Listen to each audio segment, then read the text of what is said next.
Welcome back to another episode of Rap Drinks. I'm your host, Jonathan. I'm joined by my co-host, Bert Mayer. Today we have a very special guest visiting from out of town. We have director of photography, Spike Morris. And returning to Rap Drinks, we have Christelle Castro joining us today as well. So welcome, guys. Thanks so much for being on the podcast with us today. Cheers. Thanks for joining. When's the right time to open this guy? Right now. It's a great time. Yeah, there you Excellent. go. Now it's started. Cheers. Spike. Cheers. Thanks so much for having me. Yeah. Take a quick sip. Yeah, loosen up. Yeah, get real comfortable. So yeah, thank you guys for being here. It's it's a rarity that we have someone who isn't based, where we are when we're filming the podcast, visiting and just like being able to be on the show. So it's awesome to have you here, Spike. We've heard so many wonderful things about you from Christelle, who on her episode had so many beautiful things to say about you. So maybe just to jump off, maybe you guys can just talk to us about how you first met. Like, what was the first thing you guys worked on together? Ooh, was our first job? Well, it was the Lululemon campaign. Okay. Which okay. got like a brilliantly. I got a whole YouTube reel made out of it. Instagram reel, like short clip made out of it, didn't we? Yeah. Where we got carried away with some good lighting gags. Yeah, that was our first job together, and then we did another like hair campaign right after that, and then what else have we done together? I think that's just it. Is and that this, it? Just and this. two. Oh, that's crazy. It's funny because it's like the way that you were talking about that job specifically. You were Yeah. like, "Yeah, we work together all the time, and he gets crazy, and he has a fun time." Well, it was 4 days. Okay. Yeah, I think that's why. That was a great and job. every day it just got crazier. That's how quickly you get. Yeah. But also we come from the same like film family in the UK. So I just feel like I heard of Spike before I actually worked with him. What was that first job together? Was there like magic there? Was there like immediately like this connection? Like, yo, we vibe. Like, let's do more stuff together. What was that? Do you remember what that moment was like for you guys working together? I think like the first big groundwork job that we had, Yeah. it probably was the Nike job with Paris Yeah, Goebel. nice. That was our big break in the US. So that was like, it was like, okay, we did that. That was super cool. Yeah. Yeah. Nice. Yeah. Nice. And Spike, how did you get started in the film industry? Like, did you always have dreams of being a director of photography since you were like 5 years old, or did you like envision yourself being a director and then shift it over? Like, how did you, I guess, come to be where you are now? It's interesting, big old question. But I feel like I kind of was always interested in like photography and cameras. I think I mentioned in one of the emails we had, like, I'm not really a film buff. Okay. Like, if I work with directors who are like really into their films, I'm always playing catch up, like kind of Googling, like, this actor in this. What did you just say? Well, I think, and like, I know that sounds a bit crazy, but I kind of feel like I'm a bit more of a nerdy kind of like, I love the magic of cameras, and I loved photography, and like, the way you could play with like the image and make something that wasn't just documentary, and you could like, it could have its own voice and its own character.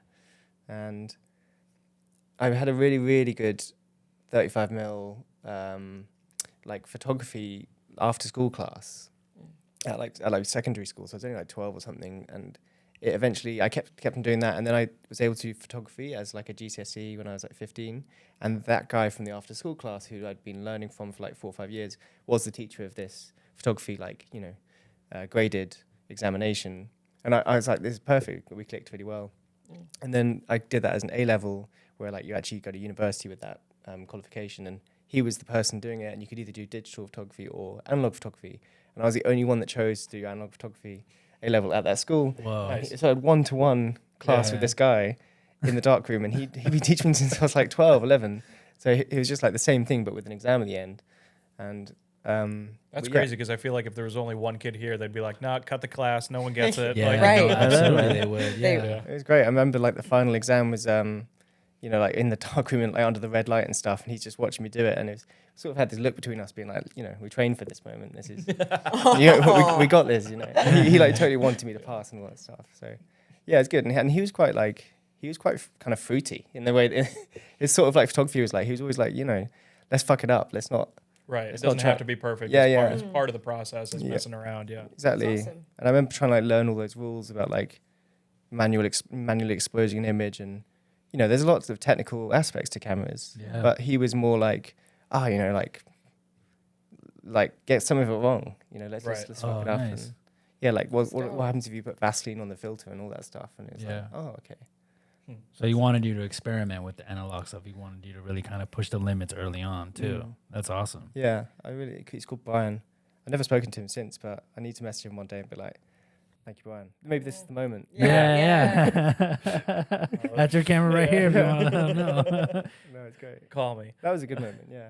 Was there a reason you went like with analog? Like, was there something about the challenge, or just like you were more interested in that sort of like relationship with the cameras that you went analog as opposed to the other route? Do you know? I think I just love the alchemy of it. Who doesn't love that kind of like watching it come out? The smell. Yeah.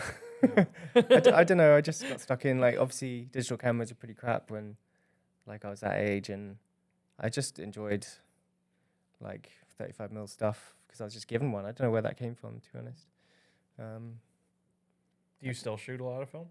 I do own like a Bolex, like a the old hand cranked Nice. cameras. Do you do stills? I don't do enough stills. No, Okay. I've kind of become addicted to like Fuji cameras for their digital digital Fujis at the moment. I love shooting film for sure. Yeah. I do work mostly commercials at the moment and do a lot of it's a lot of digital stuff there. Right. But I did second unit on a feature like a couple years ago with Ruben Wood in Deschamps, a film called Silent Raw, and that was all on 16mm. And it was really good to just do 2 months of that and just exposing 16, That's crazy. getting it back dailies and stuff, and just like really honing in where you want the exposure to sit, and under Ruben's guidance, being like, yeah, it's great. So Spike, you're from the UK. That's where you're based out of normally, where you do a lot of your work. So I'm curious, like, do you predominantly work on like music video work? Do you do commercial work? Like, what would you say is sort of like your more preferred pocket to kind of be in? I'm mostly doing a lot of commercials at the moment, which is quite an interesting place it can be an interesting place for DP. Like, you get to work with different people all the time. So I met like Christelle, and different, the brief is always different. It feels a bit like the gym. If making films is the marathon, like this is like the training, where it's like, can you meet people on, Monday on week 1 and then film it week 2 on Wednesday, like what can you do in 10 days, and different bit of kit each time and different locations and that kind of thing. And when I was a camera assistant for a long time, I used to I was in features and stuff, so I'm no stranger to that world. I've only had second unit features and TV shows at the moment. So As a DP. yeah, as a DP. Okay. So hoping to get a film one day soon. Yeah. So maybe for some people who don't know what second unit is, what does that involve? Like being second unit as a DP on like a TV or any kind of job? Like, what does that involve? Well, you are a director of photography, but Okay. it can be just like you're looking after a small second unit, which is like can be as small as you and a camera assistant and a minivan, which is actually some of the best like magic shit. Yeah. Like it's like I love the Like big stuff, golden but hour the small stuff? stuff can be Yeah. brilliant. Yeah. They can be like, like we need some GVs of the mountains. Go up there for the weekend and come back with them. 10 shots, please. Yeah. Yeah. That's kind of badass. Yeah. I mean, sure, that's happened before.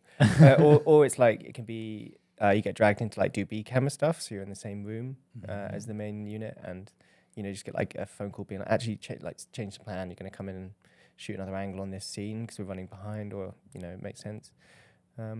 Or it can be other opportunities I've had is where you're basically shooting an episode of the show that they're doing, and you get given full control in the sense of like you're the one working with the second unit gaffer and lighting it as you would, except for you've got this sort of, you're not really writing the show's look, you're sort of, which is what I normally do, but you're kind of Matching. you like just want to understand and working. The main unit DP is your first point of call, and just making sure that it matches what they're doing and learning how they expose and how they light it and the principles that they've established.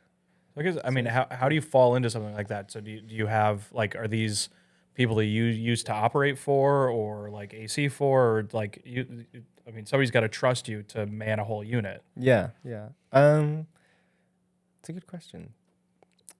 I mean, on the last thing I did second unit was this film called Silent War with Ruben Wood and Deschamps, who I mentioned. And me and Ruben I actually knew him when I was a camera assistant, and he was a DP. Okay. And I used to assist him loads, and we shot loads of fun little things. But then when I became a DP, you sort of go, you don't work. Yeah, there's in the only same one of you. set. Yeah. So it was really nice to be reunited with him. He called me back to be a second unit DP, which is brilliant. And I like so much of my style is basically imitating people like Ruben that I just fully adore and look up to, and spent years of my life watching them light stuff and really impressed. So That's awesome. it's great. It's a privilege to be back on the set. Do you feel like you learned a lot of like your lighting techniques on set, or did you go to school to learn like lighting or more camera stuff? I definitely aren't I didn't learn much from books. I got expelled from uni. Oh shit. Oh, that's not even true. No, I got expelled from school. Okay. And then I dropped out of university. Okay. So I'm just the person who got stuck in as a runner and then became a camera assistant and then a DP. And yeah, I've always just learned through imitation and watching films and watching people like Ruben light stuff and asking questions and yeah, that kind of thing. That's where, awesome. Where did you learn to cut up Mylar and put it in a pool of water and shine lights on it? Like, Valid question. Yeah, well, yeah, you're referring to the Yeah. Lululemon thing, right? Like that was, I don't know how, we just got carried away. The first thing that did happen was I can't. Christelle's like, don't rope me into your shit. It was the gaffer's Bill Ray Smith, who's like this like brilliant UK gaffer who everyone loves, and he was the one that found this door next door Okay. in the studio. I was just in the building. Yeah, because they like do props and stuff, and like That's funny. we did have the luxury of time on that shoot actually, didn't we? It was Yeah. a brilliant project with enough time and just properly budgeted, so it was actually a pleasurable, non-stressful set to be on for a change. You'll call us. Yeah, and and Bill, I think Bill was on his lunch break or something. He just came back with this door. That's so funny. I didn't know that. That's So I awesome. wish I could take credit for it, but Yeah. yeah. And we blasted we bounced like a couple 2K, like T2s into it, and it had this wonderful wavy, like crappy glass to it. But it's gotta be nice, like when you find somebody that like you can riff off each other, like because it's ultimately in that position it is your decision, but you trust him enough to let's try it, like why not? Like, Yeah. It takes something to find somebody that you're willing to do that collaboration with. Yeah, I think actually on the first day I was trying to get across to him something like I wanted just to like we had all this we had lovely softbox overhead, and we had like a row of S60s on the back wall to get like some nice color background, and we painted the floor so we had this ombre effect, but it was missing like a bit of kind of like something hard, and it's so easy to do. I've done that loads when I was like a younger DP, just having all these very expensive soft lights everywhere, and like there's no hard light, and it's just the cheapest thing to throw in like an old Fresnel and just streak it across the back wall.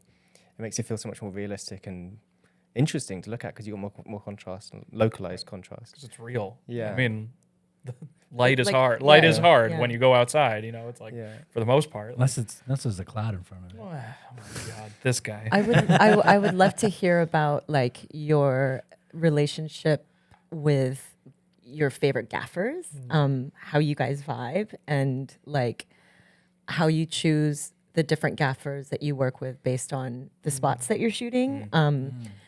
Just because the DP and gaffer relationship is so important, just as much as like the director and the DP's relationship is super important. Can you talk about that? That is a good question. Like Bill being a wacky guy and having all these gags, like that was so perfect for the job that we did. Yeah. I'm not a very experienced DP, like in the bigger picture of things. He so, keeps downplaying himself. Yeah. Stop. It's kind of Yeah. wild. I don't know. You guys, when you look up his work, you're gonna be like, what? From my limited time on this planet, I feel like the gaffers that I've enjoyed working with the most are like the ones that you give. It's when you give them enough space to work, and you're not kind of talking about necessarily particular lamps, which I again used to do a lot of when I was first starting out, being like, maybe you like a certain lamp, and that's okay, but I used to sort of think that I used to come along with this completely detailed plan of like, and maybe the distro could go off that way and like all this stuff, and ultimately it's more about like talking about the shape of the light and like the effect and the references you have in your mind and how you want it to feel, and then they can totally look after all that aspect for you. Right. And so maybe Bill will come back with a door. Right. Did you come in with that plan because you thought that's what DPs did, or because you thought you had a really good grasp about what lighting was? Because I know you said you came up as an AC. Like that's Yeah, they're very different. yeah. Yeah, very different. Yeah. Very different. Yeah, much more. Camera department can be quite binary. There's like a sort of yes, wrong, and right way to do things, and this lens will get you that trick shot, and lenses may be an exception, but there's a lot of like, oh, if you want that, then follow this flow diagram, then that should be the right tool for the job. Whereas Right. lighting, everything's got a nickname to begin with. Yeah. It's not even called what it's called. Yeah. Yeah, and like lighting's much more subjective, and it's all outside the frame lines, right? So it doesn't. Right. There's lots of the lamp itself is not as important. No as the one effect. needs to know what's off camera Yeah, here. exactly. But I think what Bert maybe was asking was like, when you were a new DP, did you feel like you had to like speak to a gaffer like, I'm thinking this light here and this and Yeah.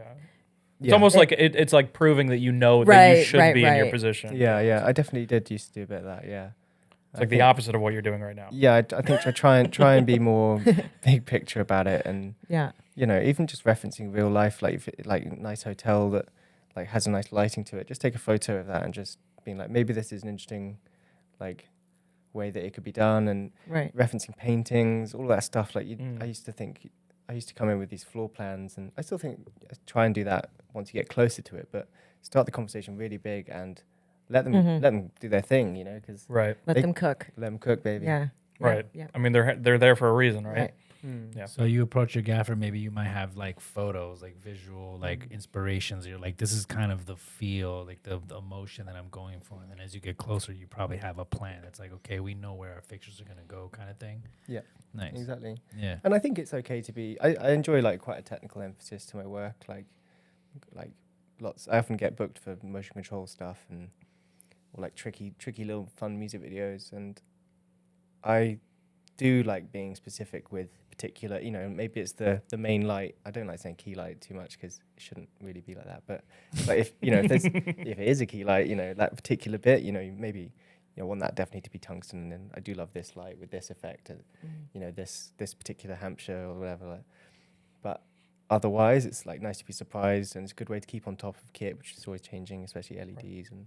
Yeah. If you never let them try something new, you're going to be using the same Ari kit from 1980. Yeah, I mean, I already feel like a grandpa for like referencing old LED things. They're like, God, that thing's dead.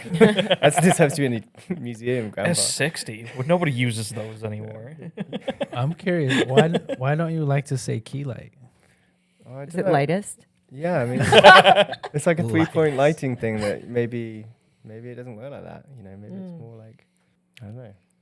You think lighting is more open? Lighting is more open to interpretation then. Yeah, it's like you're sort of then you're into like lighting the human, not the room as much. If you're like, okay, this is the sort of Oh, I see. maybe it's more like little local pools of light, and it's all scattered around, and that window works as well as that corner of the room, and I don't know.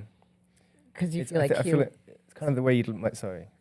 I was just gonna ask it because you feel like key light more so refers to like lighting a person rather than if it's an environment. Would we really say key light? Right. Yeah. And I guess maybe I'm gonna jump into this way too soon, but you talked about one of the projects that you were second unit on was "Don't Hug Me, I'm Scared." And you kind of talked about how the whole world is just imaginary. Like that's what we do in film. We build something that doesn't exist. So it's like maybe there is a light here that makes absolutely no sense. Let's just run with it. Is that kind of like what you're saying? It's like we are building a world. Just build it, and if it looks good, then we did our job. It's Yeah. I mean, that show is it's almost like a comic book. It's like sort of perfectly lit, inverted commas, and everything's got its own little like splash of like a little tickle on it, and it's not all motivated. I think that's fair to say. The main unit DP is Ed Tucker, who's the guy who shot almost every episode of the original YouTube series. And it's got a brilliant look, that show, as I'm sure you know. And that's all like, there was more like, it's kind of like having fun with it. It's quite theatrical. it's a bit like, yeah, it'd be a more interesting, like, spooky image if this just had a weird, like, glow to it. yeah. And it's like all that kind of stuff. And it looks impossible because everything, like the clock on the wall has a like little Source 4 on it, and like everything. It just all So combines fun. to. Well, and you said it was like a lot of the set is like felt, so it absorbs light a different way than like a matte Totally. wall. You know, it's like it Or that even people. like who lives in a felt world? So it's Yeah. like you got to light it differently. You know, it's like if you're working with a puppet or Yeah. anything. You know, it's That's Those so things cool. absorb light so much. He's really good at lighting felt. He's an expert. If you need that's a tough skill to learn. Yeah. He's the felt guy. Yeah. They just soak up light. You know, reflectivity is half of it, isn't it? Right.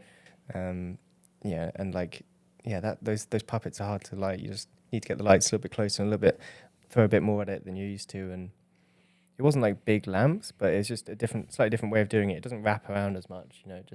Right. Just gets soaked up. So you like a lot more bounces and reflections and stuff. Huh. Yeah. Interesting. I really want a gaffer or a DP to light my apartment. Like, just tell me where to put vibey lamps, because I feel like they just think about placing lights in places that make things pop, whereas I don't think that way Yeah. environmentally. Like, how sick would our apartments look like if Well, I know a few people that like you Do don't. that? Well, no, not that specifically, but like you don't turn on the big light, and when they're talking about the big Totally. light, it's the one light in the ceiling of the Right. center of the room. That light, don't fucking touch that light. Right, you right, know, right. it's like I want this desk lamp on. I want Yes. this one. It's a nice, softer, warm Yeah. glow kind of thing. Yeah. You know, it's Pools of I light. know a few people that are like that. yeah. Yeah. I feel like production designers that build lighting into their sets, or at least consider like where, you know, like that collaboration between a DP and production design is so important. And when you get production designers who really, really think about the lighting, they almost could do the job for you, you know, like and you can always add stuff in a close up or put a bit more light through the windows. But if they put the window if you discuss where the window's going to go, all this stuff, like it's just a dream to work with them. Yeah.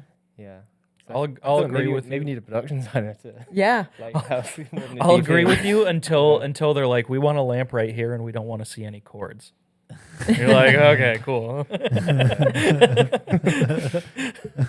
So since we touched on the subject of Don't Hug Me, I'm Scared, I'm curious to know, like, if you could give us some background for people who don't know, because this show has a following.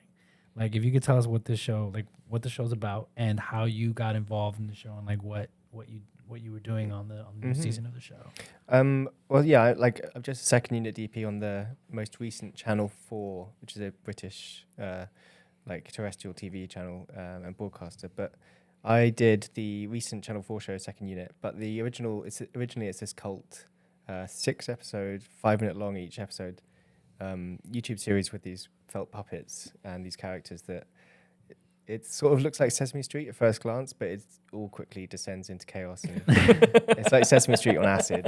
It's beautiful. And it's a very good looking show. Yeah, Yeah. it's So stunning. they've created this incredible show. Becky and Joe are the directors who, like just created everything. And it's this adventure into art department. Like everything's made from felt. And I joined Ed Tucker when they shot this pilot to make it into like to pitch it as a longer form thing. And when I stepped onto that set, it was like this, like so unusual. Everything's 3/4 height because it's like puppets and it's not quite as big. Because they all need to. Yeah, because one of the characters is a human, but they're a giant. Red guy is like sort of like towering, human, but like it's a bloke in a red suit. But Yeah. um, It's almost like Cousin It, you know, like it's like the yarn hanging down over the face and everything. Yeah. And it went quiet for a few years because they struggled to commission it or find the right home for it, and then it got made into this 6-part. I hope I got my facts right, but 6-part Channel 4 show, which is half an hour long. So it's a very different format, and I think everyone was a bit like paying a lot of attention to whether it would keep all the right things about it that made it so good when they made it into this longer thing. Because it's the first episodes is sort of like it was this chaotic thing that sort of spiraled into like more insanity, and then ended each time, and then the next episode just reset, and they were back around the table where they started. Yeah. And then in the Channel 4 show, there is a little bit more structure to it. Like there's a story, a coherent story across the 6 episodes. Yeah. And everyone was like, "Whoa, maybe that'll be all that work, you know? Like, would it be too crazy?" Yeah. So you again were doing second unit on the show. So like, were you also working with the DP, I guess, of the main unit? Like, how was that relationship? Like what was your responsibility as a second unit DP on the show? I mean, it was a great experience because it was a sort of full blown second unit, like in the sense that it was budgeted and decided months before they would shot it that we'd have a second unit to shoot the show. Sometimes it can be like an emergency. We're running out of time, running out of studio space. I don't know, like you need a second unit and you get thrown in and there's no real prep and you might prep for a couple of weeks, but you just start shooting it basically. And it's different to being involved in all the meetings and the pre-pro. And yeah, I got given almost every shot in like one of the episodes was my shot in my shots. And yeah, like we had 4 stages and most of the time I was looking after 2 of them and Ed was looking after the other 2 and they all moved around, but yeah, it was great to be given so much freedom. Which episode was that so we can It was watch it? We keep an eye. Yeah. the jobs episode. I think I did Okay. like the most in that one. Cool. Nice. Yeah. Maybe I have a different concept of what second unit is just because of working over here, but like I feel like a lot of the time when we do like a tandem unit or something like that, like the A cam op steps up or the B cam op steps up, but you are entirely independent, like a separate DP hired. Were you shooting the entire time? Like were there always 2 units and that's why they had like a different DP come in? Yes. Okay. Yeah. Yeah, like Ed it was a small studio. Mhm. Not small studio, but it was like just 5 minutes. Not 5 minutes. It was like Just 30 from like seconds. two doors down from each other. Yeah. So Ed was just popping in, especially with the puppet show because it's so slow to shoot. Yeah. There might be like a 20-minute reset time on like an amazing prop that Wow. it's get covered in blood and you need to rig the new one in,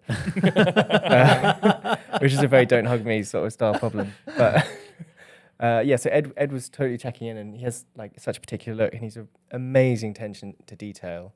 So he was always giving like little pointers. It was very much working to his like very detailed eye, and that's good. I felt like you're really satisfying way to shoot a day because you feel like you're just getting so much feedback and making sure that everyone's happy. And like I say, it's just a really particular look to that show. Right. It's like completely symmetrical, like kitchen shot that they've done every time on every episode. It's like so it has to be perfect and like.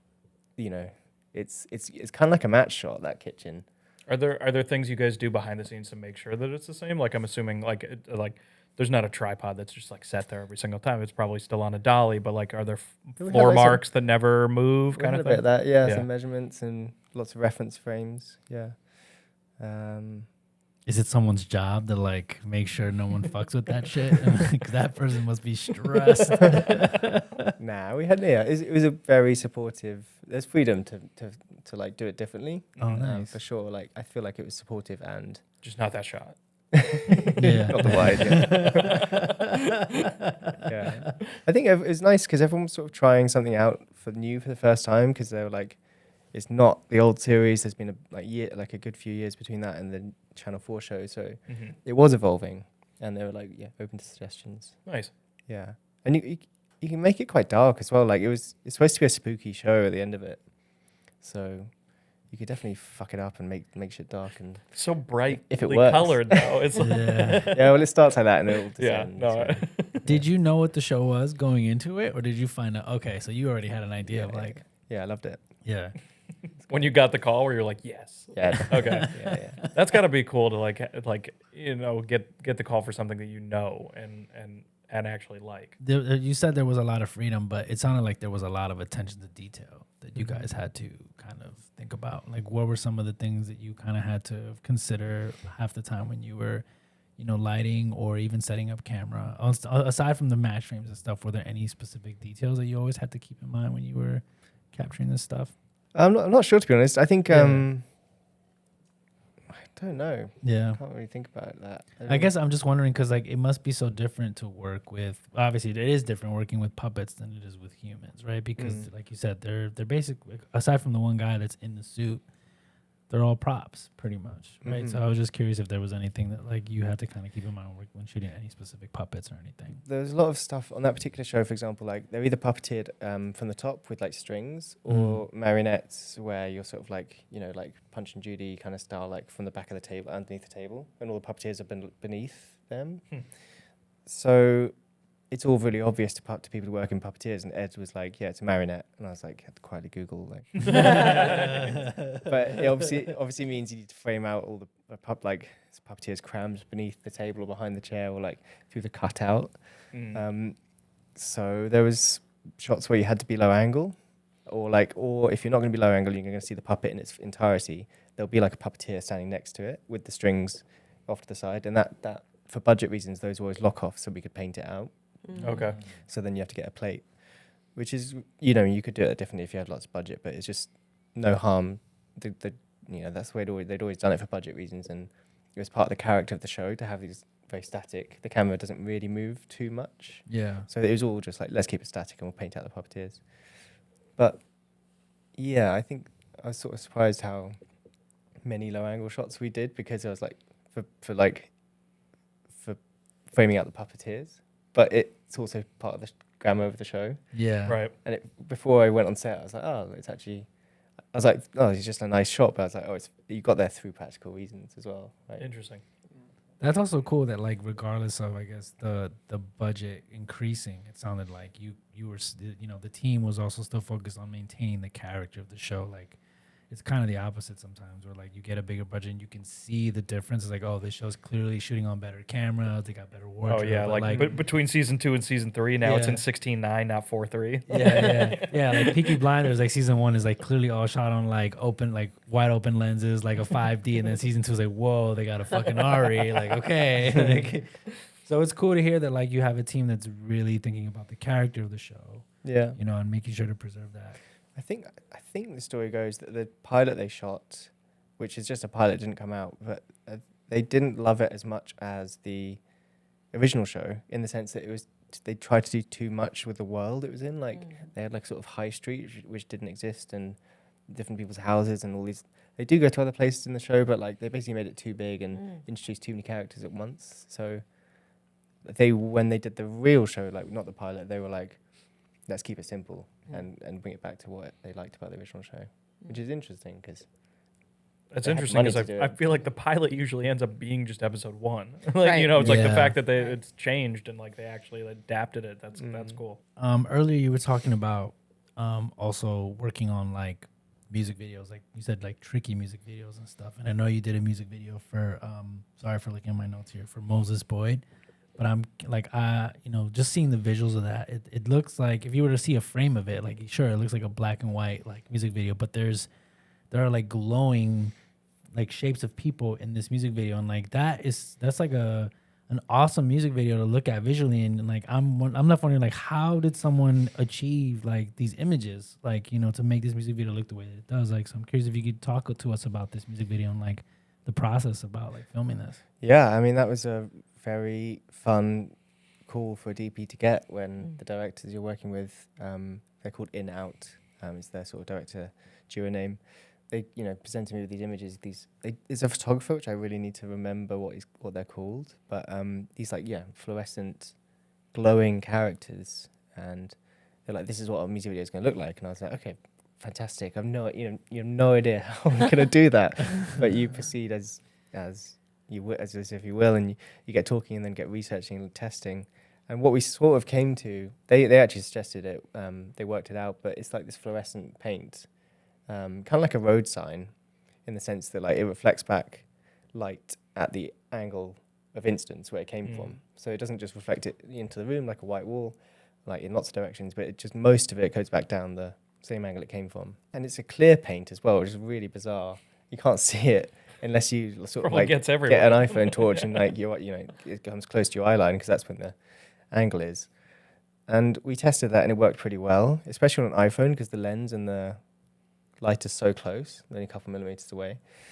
But what really worked, because the references were just like insane contrast, like no detail, just like completely glowing white figure is what we were after. So the lighting ratio of that versus the ambient or the background was like off the scale. It wasn't like 10 stops. It was just like as much as you can get us. Right. Will be better. More is more. So we ended up through. In fact, I came across this YouTube video on how to recreate the Blade Runner replicant eyes thing, where you get cat's eyes effect on humans, and they shot those scenes apparently using a teleprompter with a light through it. So they take apart where the screen of the teleprompter would sit, which is underneath this one like one-way mirror, whatever you call it, and the light goes up into the teleprompter, reflects off the glass, goes out towards the character, and the camera's sitting behind the glass.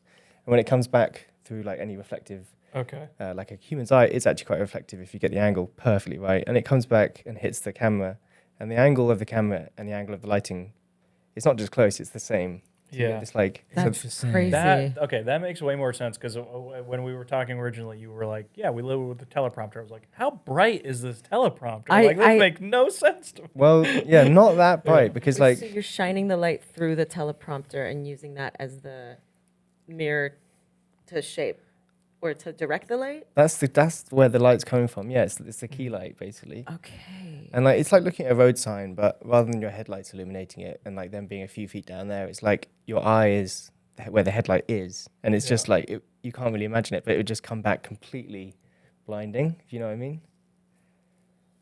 Okay. Not very well. I should be able to explain this way because better. there's I think it's the opening of 2001. There's like a shot where they're using that same kind of like, it's not rear projection, but they're projecting onto that kind of screen. And I think it's like a bobcat or something, and its eyes are like super reflective, and it's because they're shining a light right at it, and it's like they couldn't get around it because that's the only way. But it's the same kind of idea, like Anyway, we did this all in a dark room, like no other lights apart from maybe some B-roll shots, but basically covered this poor. It was actually the talent, the artist Moses Boyd was like covered to head to toe in this probably deadly spray paint. You'll find out in a few years. And it's a spray paint meant for horses. Like you meant to cover your the back of a horse. Interesting. If you're riding it at night, and you need it to be like it's visible like the to tail cars. lights on horse. This is such a weird project. Yeah. Wow. Anyway, we got our hands on a bunch of this stuff. Covered Moses Boyd in it. Managed to keep it away from the camera, which I was terrified of like coating somehow, because we shot it on film, like coating the film in all this like reflective stuff that would fuck up the scanner. Wow. Turned on this light, and like we did test it loads in digital, so I knew that the lighting effect was going to work, but obviously you still don't really know on film, except for when we looked down the viewfinder and it was just like this. It was glowing down this like 416 viewfinder, like it was just, you could see it. I actually got a photograph that I took my phone down the viewfinder. It's like you could tell it was going to work. It's like fucking hell. So what do you expose for? Because it's black and white. Like there's not grays. Like that was a tough one as well, because you can't meter it, because it's not like you're because you need to take the teleprompter off and meter it through the teleprompter. Yeah. So it's like I metered it. How did I fucking do it? I metered it through. I instant metered it right next to the subject. So I just measured the light hitting the subject regardless of the teleprompter rig. And I think I've exposed it 7 stops over. Wow. Which was crazy, but it's what worked on digital. Yeah. And we so you had like a digital backup almost? Like you tried it with that and then went to film? Yeah. So we tested it all on digital in darkroom. Like the full video you tested on digital? No, just the lighting effect. Okay. On like a sort of t-shirt covered in this paint. And yeah, we ended up like just putting a meter to 7 stops over, and that was our T-stop. Wow. Which is crazy, but it's what worked, because we wanted to like lose the detail. We didn't want to just get like a nice brightly lit human. We wanted to get like completely fluorescent glowing, like that Remjet effect you get, like where it's just like goes red halation kind of thing. Like we wanted to really go crazy, and we ended up doing testing on digital, then testing on film, and then we found that pushing it 2 stops on top of the 7 stops exposure was the best way to do it. Wow. And it still didn't really get us as far as we wanted, because we still had to color grade it more. Because just to boost contrast? Yeah, because like film keeps highlights so well, so you're trying to do exactly what the film what it's not supposed to be. It's perfect at stopping you from doing. Yeah, and then we color graded it with some few finishing touches from Thomas Mangum, who's now at Black Kite. who I love working with. And yeah, I got this insanely contrasty image. We shot it on double X as well, which is really contrasty as well. So we just did everything we could to just That's awesome. stretch this ratio. There's a few shots where it's just like a pattern too. Like, did you have an artist in there that like painted the backdrops of like just these, or is that a different kind of effect? We actually shot a laptop with some crazy. Okay.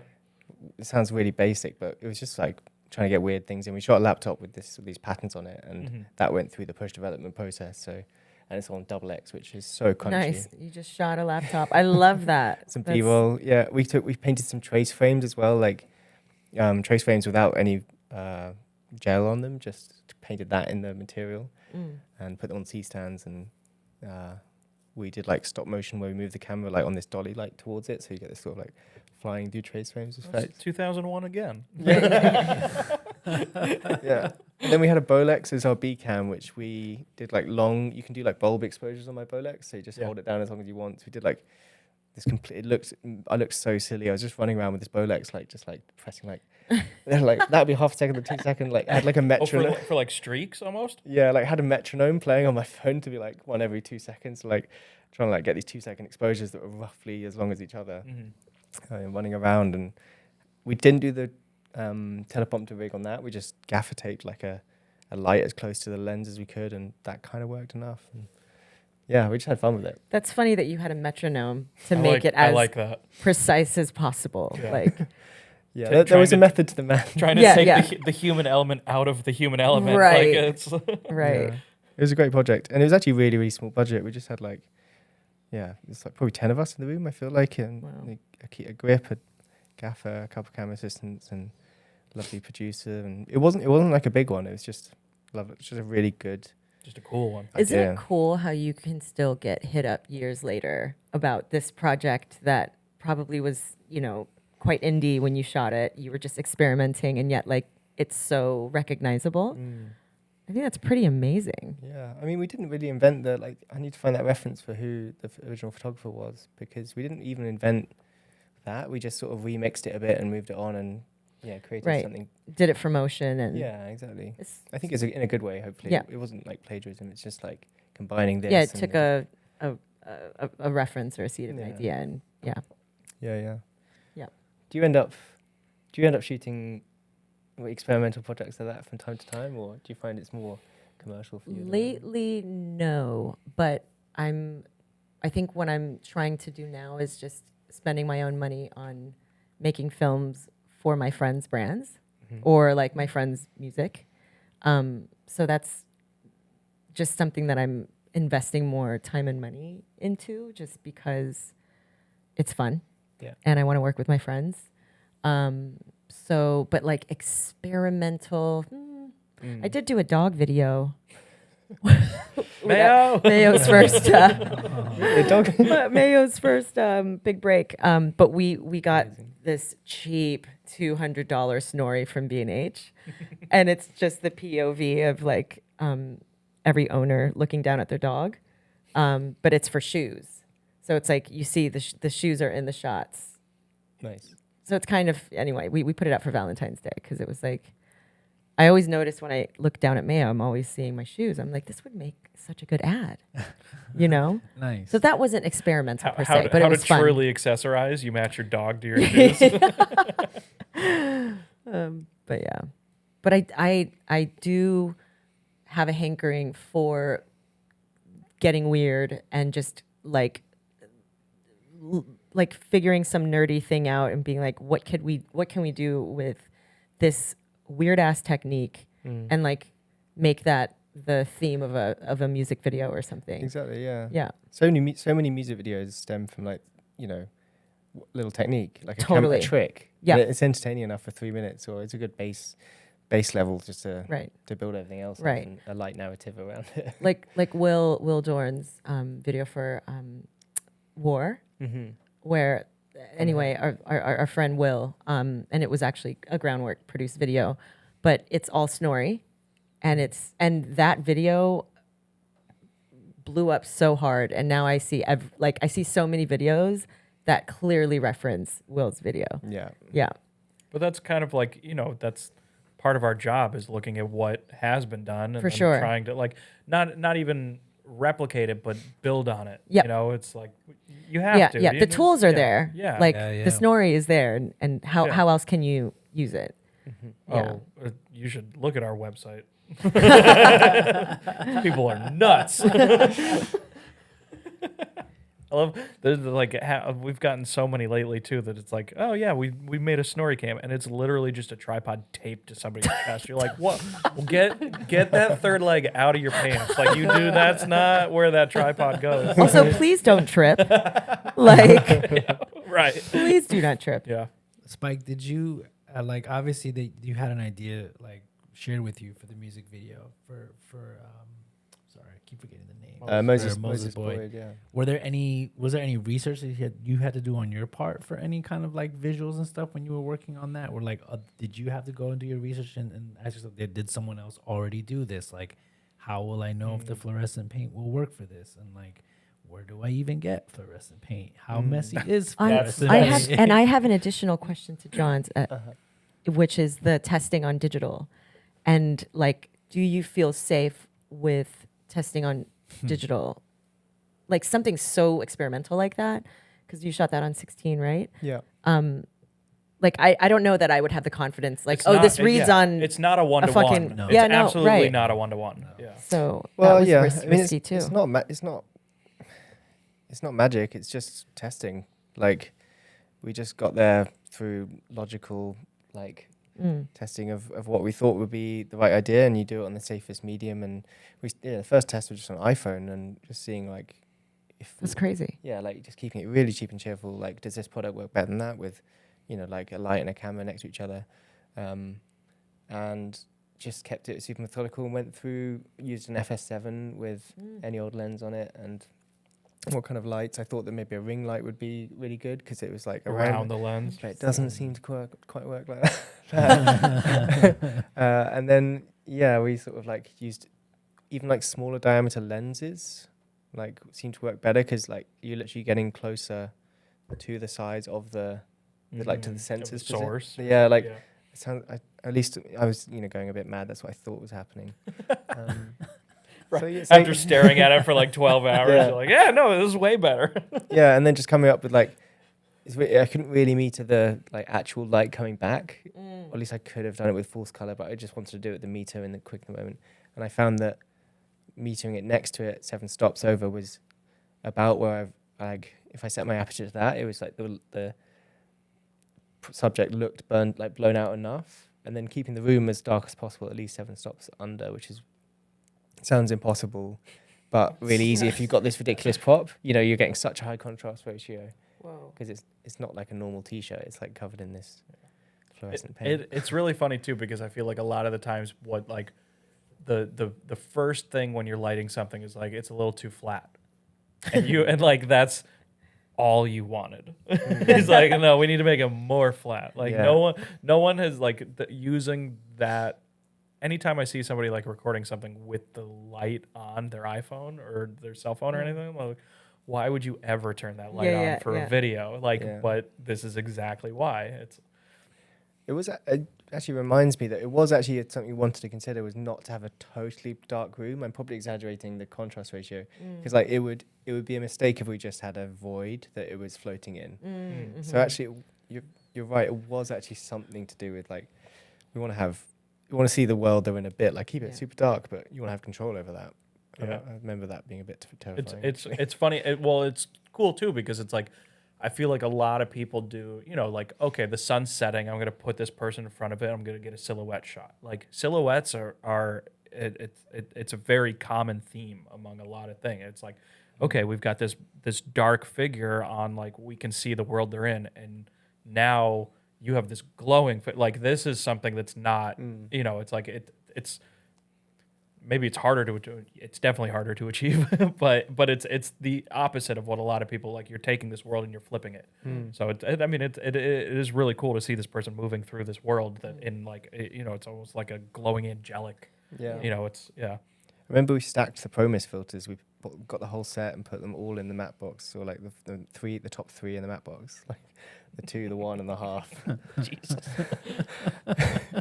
it was just like, again, it was, but like, it's not like we just did this all on the day on film and we're like, fuck it. You know, it was testing. Like, it's so cheap. It's free to basically go down your local camera rental place if you've got a relationship with them. Or even if you don't, just, everyone learns through testing. And it used to be that more so on film before digital cameras became like so good. The only way you can learn is through getting all your hands on the kit and having a test. And it's cheaper than ever. You say you could do that for free in the UK? Yeah. So we talked about this on a different episode. When me and Mike were in Wow. college, what we used to do was we used to email, and I'm sure other people did this too. I don't know where he learned it from, but we would like email Fuji or Kodak and be like, hey, can you send us some short ends? Like, or can you send us some test Oh. film? Or like, hey, I'm thinking about shooting a project on like 500D. Could you send me like a 100-foot roll and I could just try it out? And it's like, that's what we would screw around with on a Bolex. Nice. Like, just that's how we could get like a couple rolls of Tri-X for free, or you know, Yeah. just something that you can shoot like a little 3-minute project with. And of course, you weren't testing. You would this was the film I used for that project. Yeah. But like in the real world, like if you were doing like a feature film or something like that, you could call up these companies and like that was their way of like gaining your business. yeah. You know, it's like Yeah. I'll give you 100 feet if you're going to buy 3,000 feet. Right. And you know, it's like if you don't know if you want to use 50D, you don't know Right. 250T. Like there's so many films, or there were. I don't know Yeah. if there still are. So many film stocks. Like, how are you supposed to know? Especially now, like you said with LEDs, I have no idea how a sky panel would show up on any of the film stock I used when I was in college. You know, it's like everything was tungsten or daylight. It was an HMI. Like you had daylight and you had tungsten. Right. Now you have everything in between. Like you have to test. You can't just jump into something and go, it's going to Right. be great. Yep. You know, it's not. That's cool. I didn't know that. I didn't know that film companies just were like, oh, here are the I don't know if they still do. Short Well, ends or- I actually didn't mean the film. I meant like renting Cameras. house cameras. Yeah. Okay. Like, which we don't do that in the US, right? No, we still Just- don't. You don't yeah. get to go to like, and be like, hey, I want to test. For Yeah, a yeah. week," You and know, we're like, Panavision, give me that. Yeah, yeah. really? That's awesome. that Which you this can is do a great that. segue Yeah. for But that might be why there's so many owner operators around here. Like it's because you don't have that opportunity to like try this camera and try this camera and try this camera and try. You buy an Alexa or you buy a Red and you just stick with it because now you know how this tool operates and the next. No, I got the camera. We don't need to do testing. I know how it works. That could be the cultural difference. Really, like also I think people get gigs from being a package deal, Yeah. which is also Right. quite Yeah. you know, it's nice. Or you're more likely to get a gig here as a DP if you have a kit already. Like Right. that's the kit that you know how to use that you want to shoot on. But you're probably still renting other stuff for different shoots, you know. But it's easier to be like, I have a kit. This is part of the whole package. Yeah. Like, Right. book me. You were bragging about how camera houses in the UK just let you like walk in all willy nilly and just borrow stuff when it's not working. Like that is, as someone who works in the US, like that to me is just we for don't lack do of a that. better pun. It's a foreign concept. Like that would never. At least I don't know a rental house here that would allow you to go in and just use their stuff for free to test. if you're a rental house and you do that, DM us.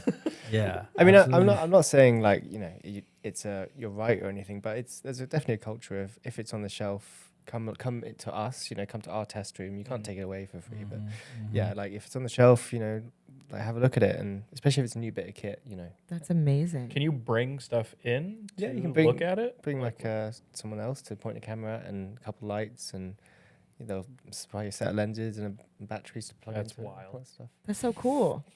It's not. It depends.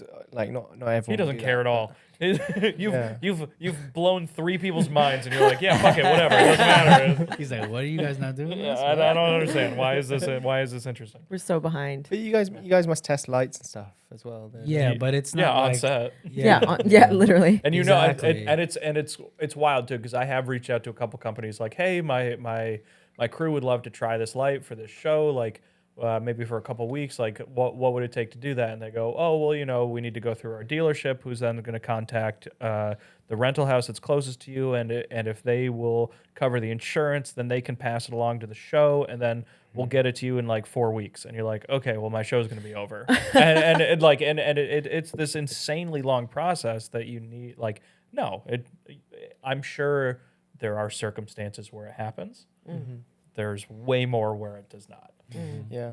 No, I get it. Yeah, it sounds tricky. Yeah. I mean, at least not in the big, like not in New York that I'm familiar with. That's the market I can speak Yeah. of. Maybe it happens in other Which is cities. a huge Maybe. market. Yeah, but Yeah, that's probably yeah. why. If it was like a slower You market, think maybe. everything's working all the time already? Well, there's just more of like a drive to rent it, to like have it for profit rather than to have it for like creative purposes. Right. Do you know what I mean? it's like all those empty storefronts in Times Square. Those are doing great, right? Like, yeah, I mean, like Exactly. if it's not working, let somebody try it because then it might work. I totally agree. Yeah, So for sure. on the topic of like creative purposes, I have definitely noticed that budgets for music videos stretch way more in London, in the UK. I find that people like the best HODs are willing to just get on a project if they're into the creative and into it. And sometimes they'll just be like, dude, I'll do it for free. Like, this sounds tight. Can you speak on that? Like, am I imagining things? Like, I just feel like that is the culture out there. Yeah, I mean, there's a great music video scene in the UK. Like the UK MVAs is one of the big ones, isn't it? The award shows. I'm really surprised when you said that, because I can't really. These rental companies will give you an amazing like Alexa package if it's free. For like potentially a discount rate. Even if you're kind of like a new person, there's always a way to beg, borrow, and steal it if you ask enough people and you sort of come just come along at the right time. And then they're not doing it. I don't believe they're doing it out of the good of their own hearts. I think they understand that if you support this person at this stage, you might build a relationship with them, and they'll come back one day and do a commercial with you. So I'm quite cynical on that subject. Like I don't think it's like I just love music videos, man.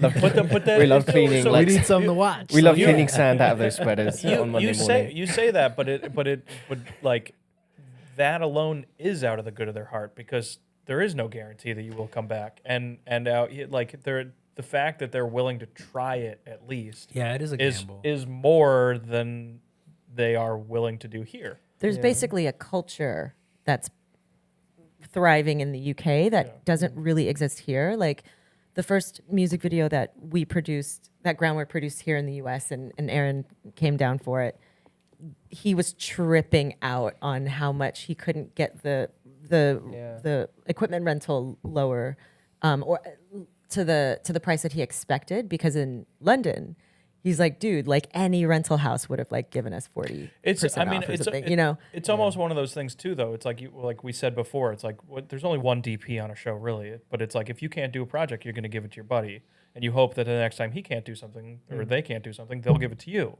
Like it's the rental house. It's got to be the kind of the same thing. It's like, well, I can't afford to pay it this time. Maybe next time I can, and I'll come back to you because you did me a favor. Yeah. It's that. Yeah. But yeah, the rental houses here are like, no bitch. It's going to be like, Yeah. this is, X thousands of dollars. So maybe we start cutting them out. Let's just buy all the equipment ourselves. So I'll say I've had some luck with going to a rental house and saying like, "Hey, I'm doing this thing," and like Brooklyn Lighting and Grip doesn't count. Those are just good people. I've gone to like TCS and I've said, "Hey, I'm doing this show. Like, I'm doing a comedy special. I've got this. I'm doing 3 cameras. I'd love to have a 4th. Do you guys have a spare RE body that would match with these cameras that I have that's not working, that you would let me borrow or give me at a discounted rate?" And they did. They lent it to me. But I also had a relationship with someone at the place. Like, I wasn't just going in out of nowhere. Like, they knew me. I'd rented them before. Right. I rented their stuff for commercial stuff. They knew I had insurance. So I was kind of already vetted. But, like, they still kind of helped me out, and they didn't have to do that. So I think there is still that does exist a little bit. you know? Definitely, that does happen a little bit. I've gotten some luck with like just working with a DP who happened to have like a really good relationship with, a rental house, and we miraculously got like a giant discount that helped us make the production work. But I think You have to have the relationship beforehand. You don't use that to build the relationship. that's right. Yeah. So what do you feel like the stepping stone is? Because I feel like I only got my first commercial, like because I had a pretty good music video reel where this guy knows, their way around a camera and a few lights, and like you do a very small commercial and blah. But what's the sort of stepping stone if music videos are harder to get on the reel in a meaningful way? How do you do it? a lot of people work for free, which is bonkers. on Or- on On, commercials. on anything. Yeah. You know, I mean, I guess brand it's not content yeah, stuff. but it's like a lot of student films. It's there are so many kids in so many colleges that want to be the next thing, that there are so many projects that are being shot out there. If like that's where a lot of people will start. I'll gaff it. Yeah. I'll take $15 a day. Like Yeah. Yeah, that's definitely the case on music videos as well. Like, Yeah. except for the caterers. Caterers don't do discounts. no. That's well, fair. Yeah, That's fair. food is food. Yeah, you know? yeah. No, a lot, like, I was going to say actually, like a lot of you get discounts on a lot of things, but you know you just end up paying a lot for full whack for a lot of Yeah. things. for sure. But I think we came up on Instagram, so there's huge need for content for whatever X brand. Like, so I think like young people of today, and even when I was coming up, like I was just making cheap brand videos for friends that were designers, and you could do that with a 5D.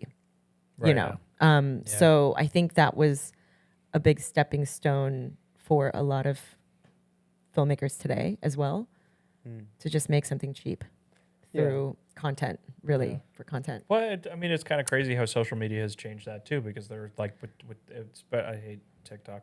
I hate TikTok so much. But like that within itself, it's like you can shoot a video, you can edit the video, you can put something out, and it's like there are these people that are making essentially spec commercials all the time, Yeah. and it's like they have no background, they have no education, they have no training, they have no experience, and they're making these things that are rivaling like what professionals are making, and they're doing it in their living room because they just have these tools that nobody else had 15 years ago when we were starting out. It's kind of wild. Yeah. yeah. Are you opposed it?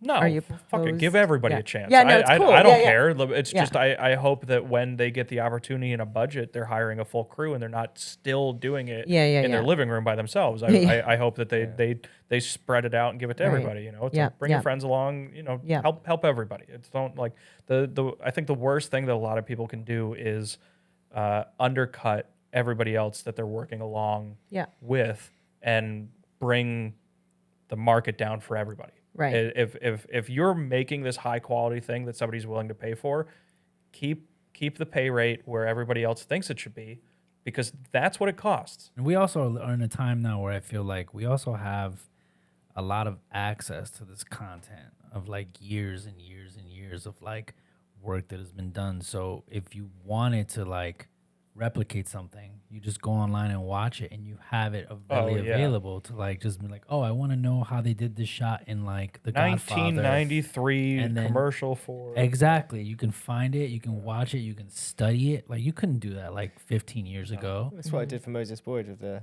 replicants thing, the eye, and Exactly. yeah, that was a great YouTube. Yeah. Well, and you did another project too where you were matching shots, and you kind of had a reference monitor built into your kit, right? Like yeah. Yeah, I wrestled two monitors on the Alexa, two 7-inch monitors. One with the, what was coming out the camera, and the other one was this a frame from George Michael's Club Tropicana music video, which we were recreating shot by shot. Who are you So doing good. this for? It's a music video for Lewis Capaldi, who's a UK pop star, and we did it with George Michael's estate's permission. Yeah. And it was a different song, of course, but we went back to Ibiza and went to all the original, as much as we could, original locations, and basically retraced their steps. Like So good. there with an iPad, like trying to work out, 25 mil here, and like it was actually quite funny. Like it was often in the most convenient place. Like we'd be on the beach, and there'd be like a little bit of concrete, and we'd be like, I bet they put the tripod there. Right. Wow. And it was exactly there, and like Wow. So wait, so who came first of all, who came to you with this idea? Was it your idea, or was it like the artist wanted to do this shot for shot version? No, I mean, like in commercials and music videos, like you join the project so late in the process as a DP that it's you often get 2 weeks lead time if you like on average if you're lucky, and like the project is moving, like it's all signed off, money's been paid, like especially for something like that, like you're getting rights to something that's very big. Yeah. So, and also that project is so binary in the sense of like, the job is to make it lit the same, frame the same. So I don't know how many ideas I could have really introduced. The job was just to like get technical But have fun with that's it. that's a different skill to like be able to look at something and be like, true. I know where all this stuff is. Because Yeah. there's, I mean, green screening, it's the same kind of thing. It's like we need to match this environment, so I need to know what that environment was. Like Yeah. there's a real skill there. Yeah, I liked it. I nerded out on it. The director is called Louis Bose in the UK. He's a lovely guy, and he put together this like Google Slides like Bible, he called it, where he screenshotted every shot, turned it into a GIF even, and like had notes on like the way the wind, the way the trees are blowing, and like Wow. clearly the morning, not sunset, like all this stuff. He did half my job for me, and like it just made like big notes if it zoomed in a bit, or if the camera took one step to the left, or like just little imperfections in the handheld camera operating that we would then like bob up and up and down on. So We're doing these takes where I was like that every time, like because that's what someone did 30 years ago. when you're cutting something like that and it's a completely different song, how do you time those little imperfections to a completely different song? Because the shots can't be the same length. There's no way. Weren't they? The shots? Were they really? crazy But if it's it a was. different song. Yeah, the shots were the same. If you side by side edit is Okay. shot Oh has wow! the same I wild. need to. Yeah, Great. yeah. I haven't. I mean, I didn't watch them next to each other. I saw all the stills. Whoa. So it's Yeah. the shots are matched well, but yeah. the timing too. That's Wow. nuts. So the editor had the same sort of process as I did, where My Okay. God. Louis is there with this Bible, being like, Yeah. actually it's 2 frames less than that. Like it's all. Wow. It's great. I love that. That's maddening. It's So- fun though. So the Damn. song has to be the same length too. Like that must have been something that they were. It's gotta be they pretty were spot producing. on. They like, it does drift away from the edit like for a few seconds at a time to like get around stuff like that. Oh, okay. Yeah, And then okay. it comes back in, and then Okay. I think the titles are shorter, but Mhm. yeah, But they that's worked it out. wild. That's nuts. Yeah, no, but that's Yeah. still pretty ambitious for sure. So aside from having these gifts and like knowing how many frames he shot did your director also know like the locations where these things were being shot at? Yeah, it's a very iconic video, and it's shot all over Ibiza, and like it's not a big island. It's Spanish island, and so one of the locations was this classic Pike's Hotel, which is like this legendary, I'm gonna say party hotel. I think that's fair to say. With loads of DJs and people have played over the years, and all these like illustrious parties. So that was like a big location, this glamorous hotel.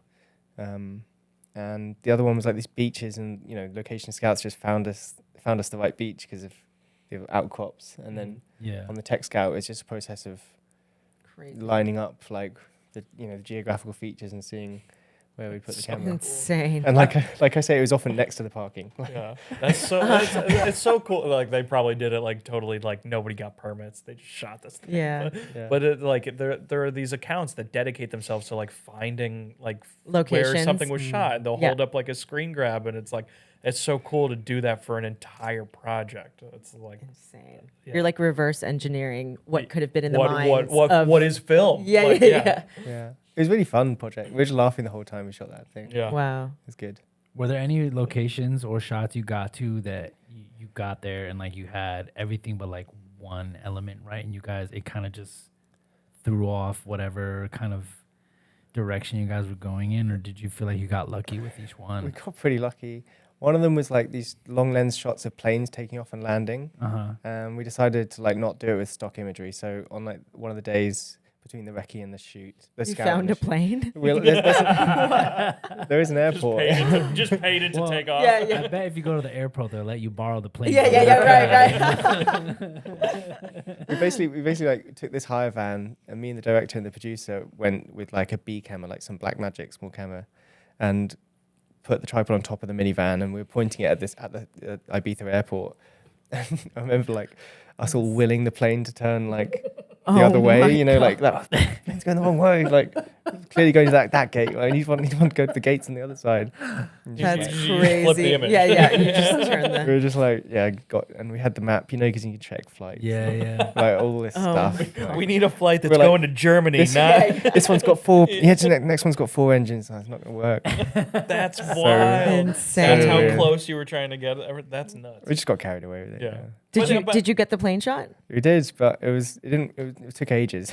In the Oh. burning my sun, gosh. like midday sun, with me on top of a minivan with like a towel over my head, you know. 3 months. I've seen the photo. That's Yeah. good. Yeah. I feel like every camera operator or DP has that shot where they're like on top of a van and with a tripod and a camera, and then either a towel over them or umbrella to keep the rain or the sun out. It's either the camera or like a guy standing up there with a light. Like, Yeah. the stand didn't go high enough. Yeah.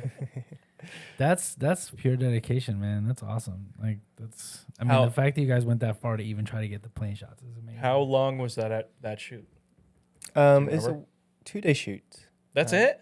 Yeah, 2-day shoot. There's a lot of locations though. There's quite a lot of shots. Like, Yeah. A lot. Yeah, it's annoying. You don't realize it when you watch it, but it's like it's actually a million slightly different shots. That's crazy. Yeah, we also printed that one to film, so we shot it digitally. Is there like a cut anywhere where you can watch the two next to each Yeah, other? Yeah, the YouTubers. do Yeah, that, it does. It's good. So yeah, I think we did a good job. Yeah. That's awesome. Nice. So when you say you shot it digitally and printed it to film, what is that? Can you talk to me about that process? Yeah, so we wanted it to. The original project was shot on probably 16 or 30, probably 16 mil was our guess. So we wanted that filmy aesthetic, but it was such a technical project. We probably could have afforded the film. Yeah. I said like I think we all decided with the technical control we wanted was just monitoring digitally was going to be so much more appropriate because like the 2-monitor thing is just having the actual image rather than a grainy viewfinder was just like I think I'd rather shoot digital on this. And then the producer Scarlett Barkley got it in on budget and managed to keep that contingency which we had earmarked for printing to film. Which can be quite expensive and cost you like a week of like scanning. We did it. So you basically send off your rushes to a lab, like Cine Lab, and they have a projector which projects onto the film in like only a few millimeters across, like sort of like almost like putting a projector right in front of the film gate. You run some new film and it projects it onto like really low ISO film, like 1 ISO film that is basically oh no, tell a lie. We exposed it to 50D. Okay. You can do 1 ISO film, but then you kind of miss all the grainy goodness about it. Yeah. You just basically create like an archival digital copy. We did the 50 ISO, like 50D, like you shoot like your own music video on, and then you scan that again. So it takes a few days because you got to send off the footage, repair it, crop it, etc. I don't know what they do. So you send them the final cut, essentially? Yeah. Okay. You could send them the whole thing, but it would cost a No, bomb. yeah. It's funny because it's like I feel like everybody's got these like low budget ways of going the other way. Yeah. Like, oh, I'm gonna project my film onto this like neutral density gray, and then I'm gonna record it with my 5D, and then do an overlay. But nobody's trying to go the other Right. way. Like that's Yeah. I mean, we were totally prepared for it to be like do it in post, trying to make it look filmy, but yeah, we did it properly, and it is great. So nice to You print get on film. you get so many wonderful imperfections and stuff you can't predict. Yeah. Can you imagine shooting on film and then you get a rollout like when you got that airplane shot? Yeah, exactly. You're like, fuck. I mean, that's the fear I was wondering about when he was shooting the Moses Boyd video, because it's like he did the digital test and then he shot it on film. It's like, but you don't know what's Yeah. gonna come back from the lab. Totally. So it comes back, right? Like that's crazy. That takes some like I don't know trust, yeah, and discipline too. It takes a lot of discipline. Film's so forgiving though. Like it's No. got a lot more latitude than digital. Like Yeah. if you're good at shooting digital stuff, digital's hard to expose compared to film. Mm. Film's always got your back. Yeah. So Interesting. like you need to know what you're doing and trust your meter and have a methodology to it. But ultimately, you can get it wrong more than you can get it on digital. If you took off my monitor with the digital camera, it would be hard to expose that right. Well, it's kind of funny too because it is one of those things where it's like even if you go wildly like off course and you get it back, like at least that's part of it. It's kind of like what you were Adds saying, character it's to like, it, yeah, yeah. it's like okay, well, we accidentally underexposed because we were using this light that were like, I don't know, we had a shot in a project that that it was lit with a flare, and it's like we only had 2 flares, so it's like, okay, let's light one and meter it and hope we can match that. It's like, but it's like if we fuck up the film, like. That's it. All right, Yeah, like we have one more flare to try. Like that's all we got, and you won't find out for however long, and then we're not going back to that location. So yeah, you're right. Like there is kind of, but it's part of the character of the project. I hate underexposing film. And Yeah. I feel like, I think just because we have the ease of being able to look at the digital picture we're making, if we are fucking it up, we can obviously tweak it immediately on the spot. But that's kind of what like a lot of people have fallen into this thing where it's like when you're shooting film and Yeah. you've got a guy looking in the camera or a woman or whoever, like you trust that person. Yeah. And they're the ones metering and they're the ones saying it's gonna be okay. When you have 40 people staring at a monitor and everybody's telling you every little thing about shut up. Shut up. Like there are people in these positions for very specific reasons. Right. And it's like if you're the third to the third to the third, you don't have an opinion. You can say something under your breath off camera to one of your people, but like there's a reason. You know, it's just let it happen. You know, it's like not just because there's a monitor that you can walk past doesn't mean that you get to decide something's going to happen. No, for sure. Yeah. For sure. But there's like this weird obligation that I think a lot of people are like, oh, it's there. It shouldn't be. Not for you. Yeah. I do think you're totally right about underexposing film. Like It's so sad. I make it sound like it's all fine, but it's scary. You can underexpose film and it's not good. And it's the same way like overexposing digital, isn't it? Like film is so forgiving in the highlights, but digital is so forgiving in the shadows. Yeah. It's like the other way around. Yeah, you can't clip the highlights in digital. It's gone. Yeah. Yeah. It's highlights in film and bring it back a little. Yeah. Whereas film's really crunchy in the shadows, and that's why it's so bold. Like you walk away with this, like whoa, like it's really high contrast shadows that makes these really striking images that you probably wouldn't have the guts to do in the color grade. Right. I wouldn't have the gut. You know, sometimes you walk away with a really soft image, and you're like, maybe I should have gone for a bolder grade. But yeah, it's sort of like the other way around, isn't it? Right. And that's why underexposing film is not Sad. great. Yeah. Yeah. Do you ever find it Sad. Tragic. Do you ever find it challenging to, I guess, try to convince like your director or your client, like over like what method you think makes the more sense? Like you say, I think we should shoot digital and then print to film instead of shooting film and then, not having because it's so technical? Or do you feel like you've kind of found the way to talk to people to be like, look, this is what I think is best for the project? Like, how do you, how do you navigate that as a DP, like as a director of photography? It becomes kind of part of your job, right? To kind of defend the medium that you want to use for the project. It's tough because you're not always in control, really. Like you're playing, you're a part of the machine of which the producer's really in the driving seat. Yeah. So often it's as simple as like we don't have the budget for it, and you got to respect that. Yeah. But yeah, I think now that I'm getting closer to longer form stuff and having more of a like time in pre-production, like more than just a week or two in commercials, like being part of like a real like family and working out the image, like weeks and weeks of prep. Maybe you have the freedom to be like really exploring whether you should be doing it on film or digital. Or even just like different cameras. Right? Yeah, like it's exactly. not always just even digital or film. It's like, which camera do I go with? And like, how do I convince the producer that this is the camera or this is the lens package that I want? Yeah, totally. I mean, well, one of the little notes I've written to myself over the years in this sort of like stressed out little black book of things you write on the tube home is like, people are looking for a director, a co-director of sorts. Like, you're not really just supposed to just be lighting it, exposing it nicely. You want to be a director of the photography in the sense, that's such a shit thing to say, but in the sense that like you want to be kind of being a visionary and really like coming up with this sort of quite bold vision for it all. So yeah, the more that you just like really lead in the sort of in that kind of sense of being like, this is the right way for this project, and just giving this real voice and having like your own agency like that, I think people will like listen to it because they appreciate that. They want that. Yeah. They want to be taken on a journey. Yeah. Do you own a kit of any sort? I don't know. I owned loads of kit when I was a camera assistant, but I'm kind of enjoying not having that as a DP. Because it gives you the freedom to try different things for different projects. Yeah. You have film cameras though, right? Yeah, I got a Bolex. Yeah. And a Super 8, but they're just sort of fun little For things. fun. Yeah. Yep. I think I own a monitor as well, and I'm sort of buying like a sort of slightly larger monitor because it's just nice to have monitors that you trust and try like one monitor in the room that you just know that if it looks good on that, apart from your meter and false color and stuff. And yeah. What's your camera of choice? And you probably have a couple for different reasons, but what are the cameras that you like to work with? Let's say on commercials. I mean, I love the Lexus. I kind of feel like all the small cameras are the best, like the weird and wonderful ones. Like do you prefer the LF over like the Mini, or do you?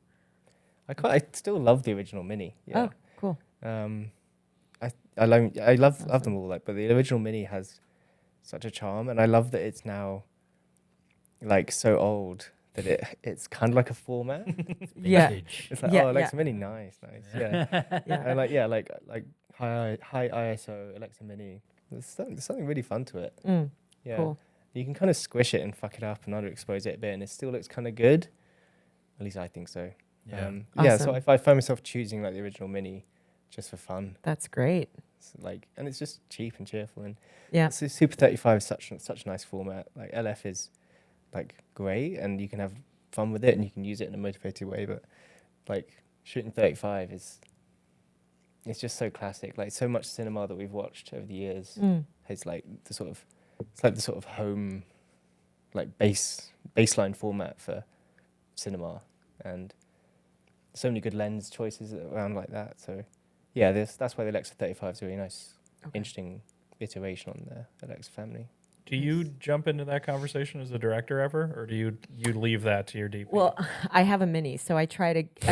Well, for the rental, I'm always like, can we? But like, shoot with a Mini? Right, I didn't know that. That's cool. Yeah.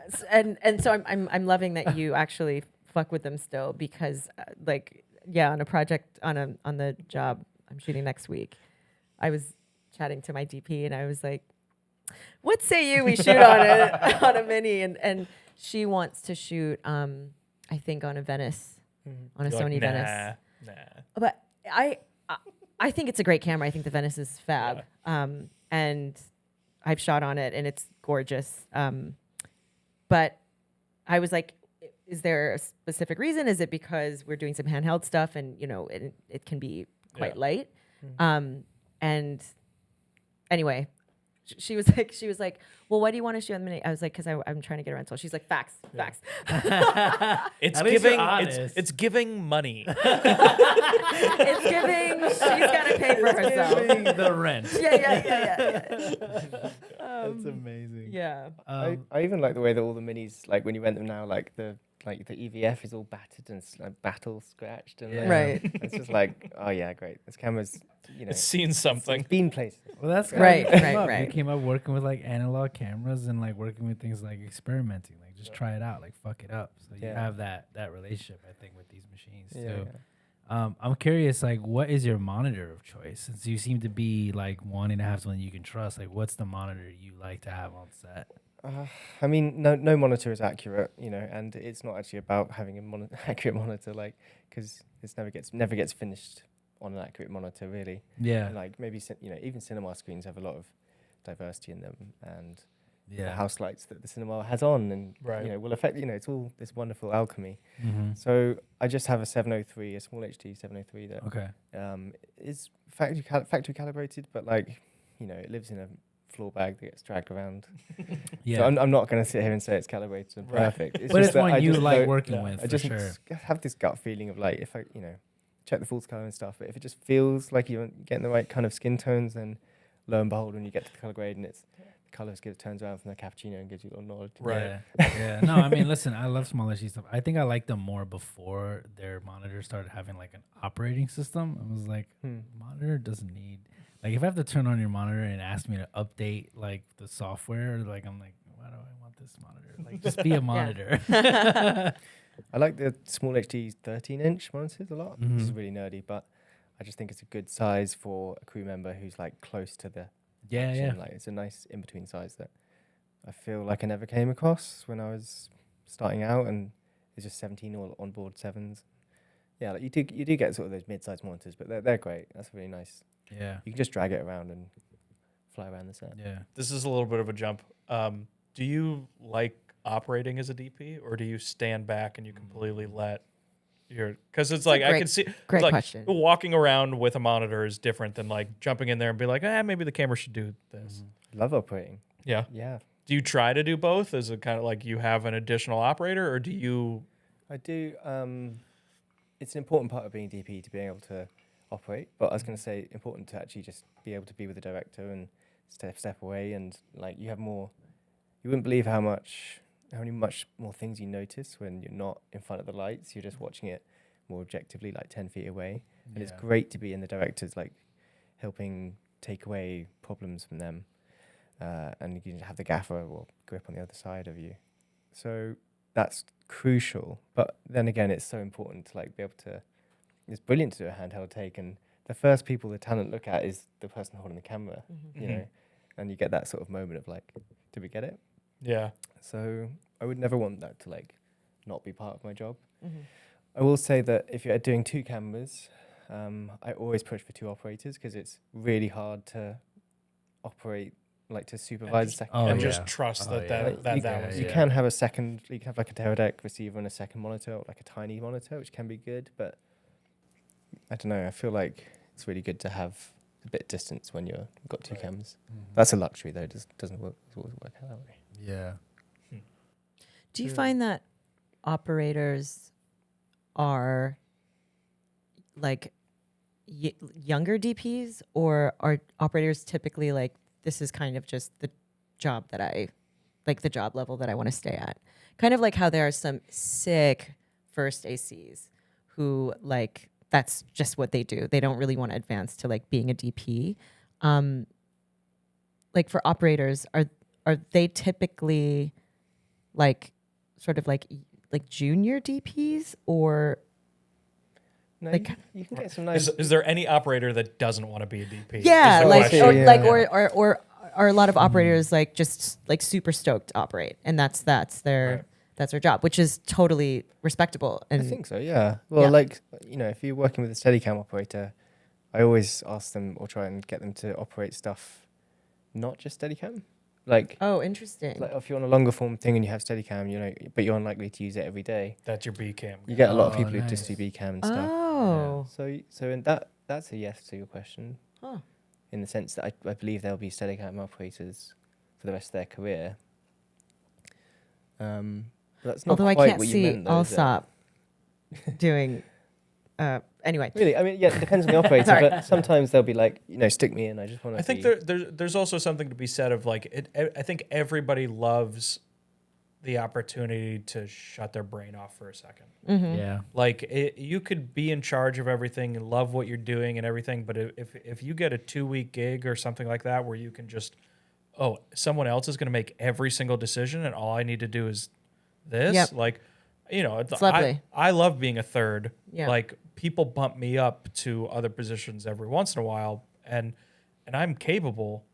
I don't enjoy it. Like it's stressful, and now I need to make sure if something happens, then it's on me, and it makes this guy look bad. And there's so many other things that you're thinking about that it's like there is a nice, calm, relaxingness almost where you're just like, Yeah. I can just sit back and it's not my problem. Like, Right. that, Yeah. like so. I guess yeah, like are there career operators essentially? There's definitely gotta are. Yeah. be, Yeah. Absolutely. Yeah, are. yeah. or Yeah. even if like okay, you DP'd for so long. Like we worked with one guy on a TV show. He was a DP on one show for like 10 years, and then now he got to an age where that's not what he wanted to do anymore. He was Steadicam. He did all this stuff, and now he's okay. I'm just gonna sit back and B cam operate for this other guy that I used to work for, and just make him look good because it's like you can almost do like the shift. Like he used to be my operator, and now I'm going to be his operator, and just ride out my career and know that I have work until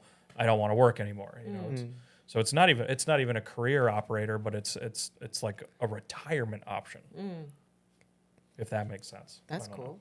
And you get so many great ideas from operators. Like it's just another person very good at their job. Yep. Surrounding you, offering very good ideas usually, and you're like, yep, thank you so much. Like it's a way better shot. They might actually be more practical about things. They could ground you because they'd be like, you're thinking about this too much. Like you just go back to the basics. Yep. This is how you want to achieve that. Like, and you're like, oh yeah, you're right. Like, thank you for bringing me back down here. Like I was all the way up here. Yep. And that's the sort of director of photography thing that is phrased quite clumsily, but like you're sort of like the best when you're doing your best job. You're sort of spinning plates and like giving people room and guiding them, but then seeing what they come back with, and then being like, oh yeah, that's a good idea, and then you kind of just taking it and shaping it, and then not being like up a bit, right a bit. Yeah. Totally. Yeah. Well, you build your team, and you based on your team, you're expecting that you can trust them to do certain jobs. That you expect your AC will be able to pull focus because you worked with them before. You expect that your gaffer can understand the emotion of what you're trying to light, and then the rest of your G&E team to support the rest of those roles, right? So and there's definitely like a managerial component to it. And I guess because you skipped university, you probably didn't have to go to the after learning that, but you learned that in real life. Like, that's, I mean. We've talked about it. School does not teach you how to delegate. It doesn't at all. You learn that on set. Yeah.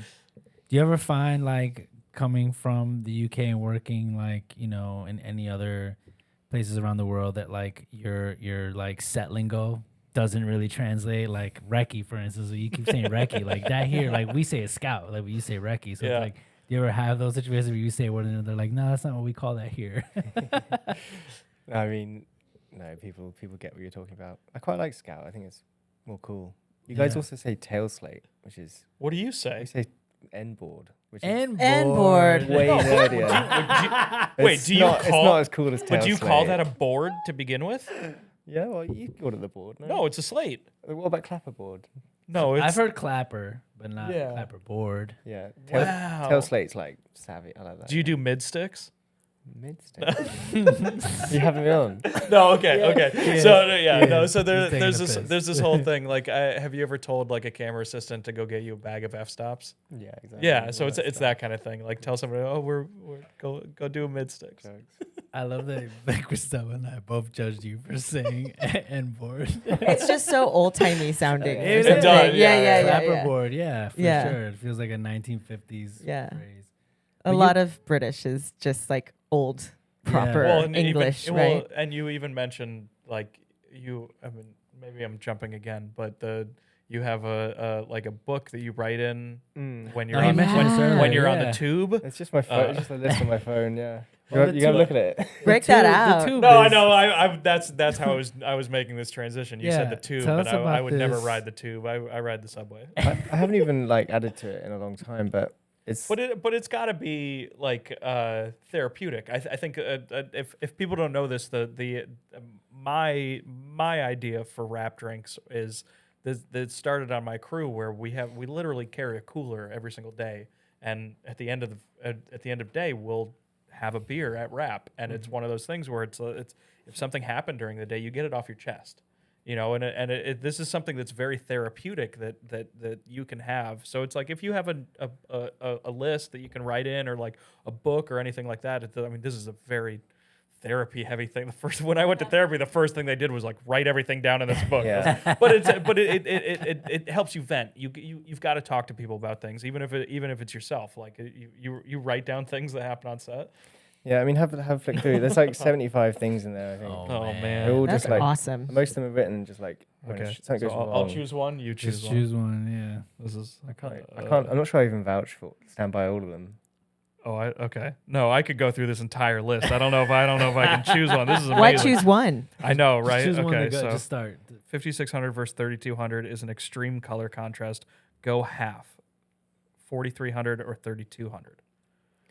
So- Yeah, I think I was just mixing daylight and tungsten sources, like, and you're referencing all these like Like when daylight, they're in the same cold shot. outside, like warm inside. But if you're doing it in a studio and you've got control over the color, the white balance, the color temperature of everything, I find it's sort of you don't actually need to go the full difference. Like going 3.2 to 4.3 is like plenty. And it Yeah. just mixes on people's skin a bit better. Okay. Why do you think a Source 4 is a Swiss Army knife? It's so quick. You can do whatever you want. Just because you can shape it? It's just like the ultimate like Swiss Army of the light world. It's like you can change it so quickly. You don't need many things to make it do lots of different effects. I like that you've used emojis. So it's this one says resist zooming every shot, and then it's the face palm. I think I must have zoomed every shot that day. It's like you did the Ken Burns effect. Is that? Yeah, let's use this zoom lens. Did you get yelled at for zooming in too much on something? Yeah, these are all bad. Like, yeah. Don't So do, that again. do you? But okay, so this can't all be like a bad day on set. Some of this is like if you actually learn something, do you put it in here, or is it just like if something bad happened? Yeah, I think the first one is backlight. Okay. It's like golden. Yeah, Yeah, just, it is. Like the you were first one. losing people to the wall or something like that. Young DP being like, what, you know, When, Lighting. what I looks guess, best? Yeah, I guess how does this thing work? when did this start? I don't know, but yeah, I don't know actually. I mean, it's not a very long list, but so I'm curious to know how long you've had it. But there's very specific notes here. Yeah, like these are very thought out notes. Read So- more. All right, let's see. You get next. Here's one. Don't ... match shots ? Yeah, What's so that? I feel like one? when you're doing like two people, so often we're doing two people talking to each other in a room, two Mhm. humans sat around a table. We can point a camera at anything, but we point it at two humans talking to each other. Yeah. 90% of the time. Yeah.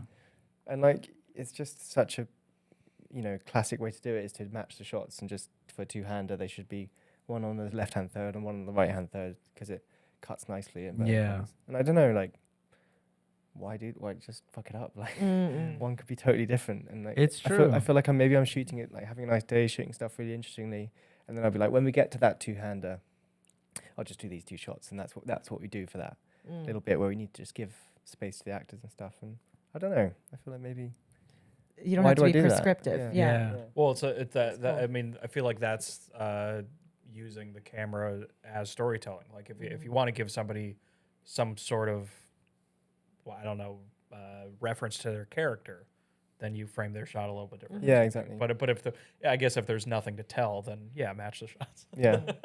I mean, but you could add character to those shots by doing that. So if like you were doing a three camera shoot where it's like two people sitting talking to each other, the wide's covering the two, and then you have a single like one. Our podcast? Well, yeah, but like, Do you but, match like, any shots? I just did something like this on Monday. This is why it's so fresh in my head. But like, one could be a little wider than the other, right? Like the both ISOs don't have to be the same. Like one could be a little wider, see more of like the knees as opposed to the one being a little closer. You think and you then would shift between? Do you think you would do something like that because one's the main character and one's a supporting character kind of thing? Or like, what if it's like a low angle and that's somebody saying something a little scary to the other person? So they come off a little powerful in that shot, and the other person is coming from a higher angle, a little closer.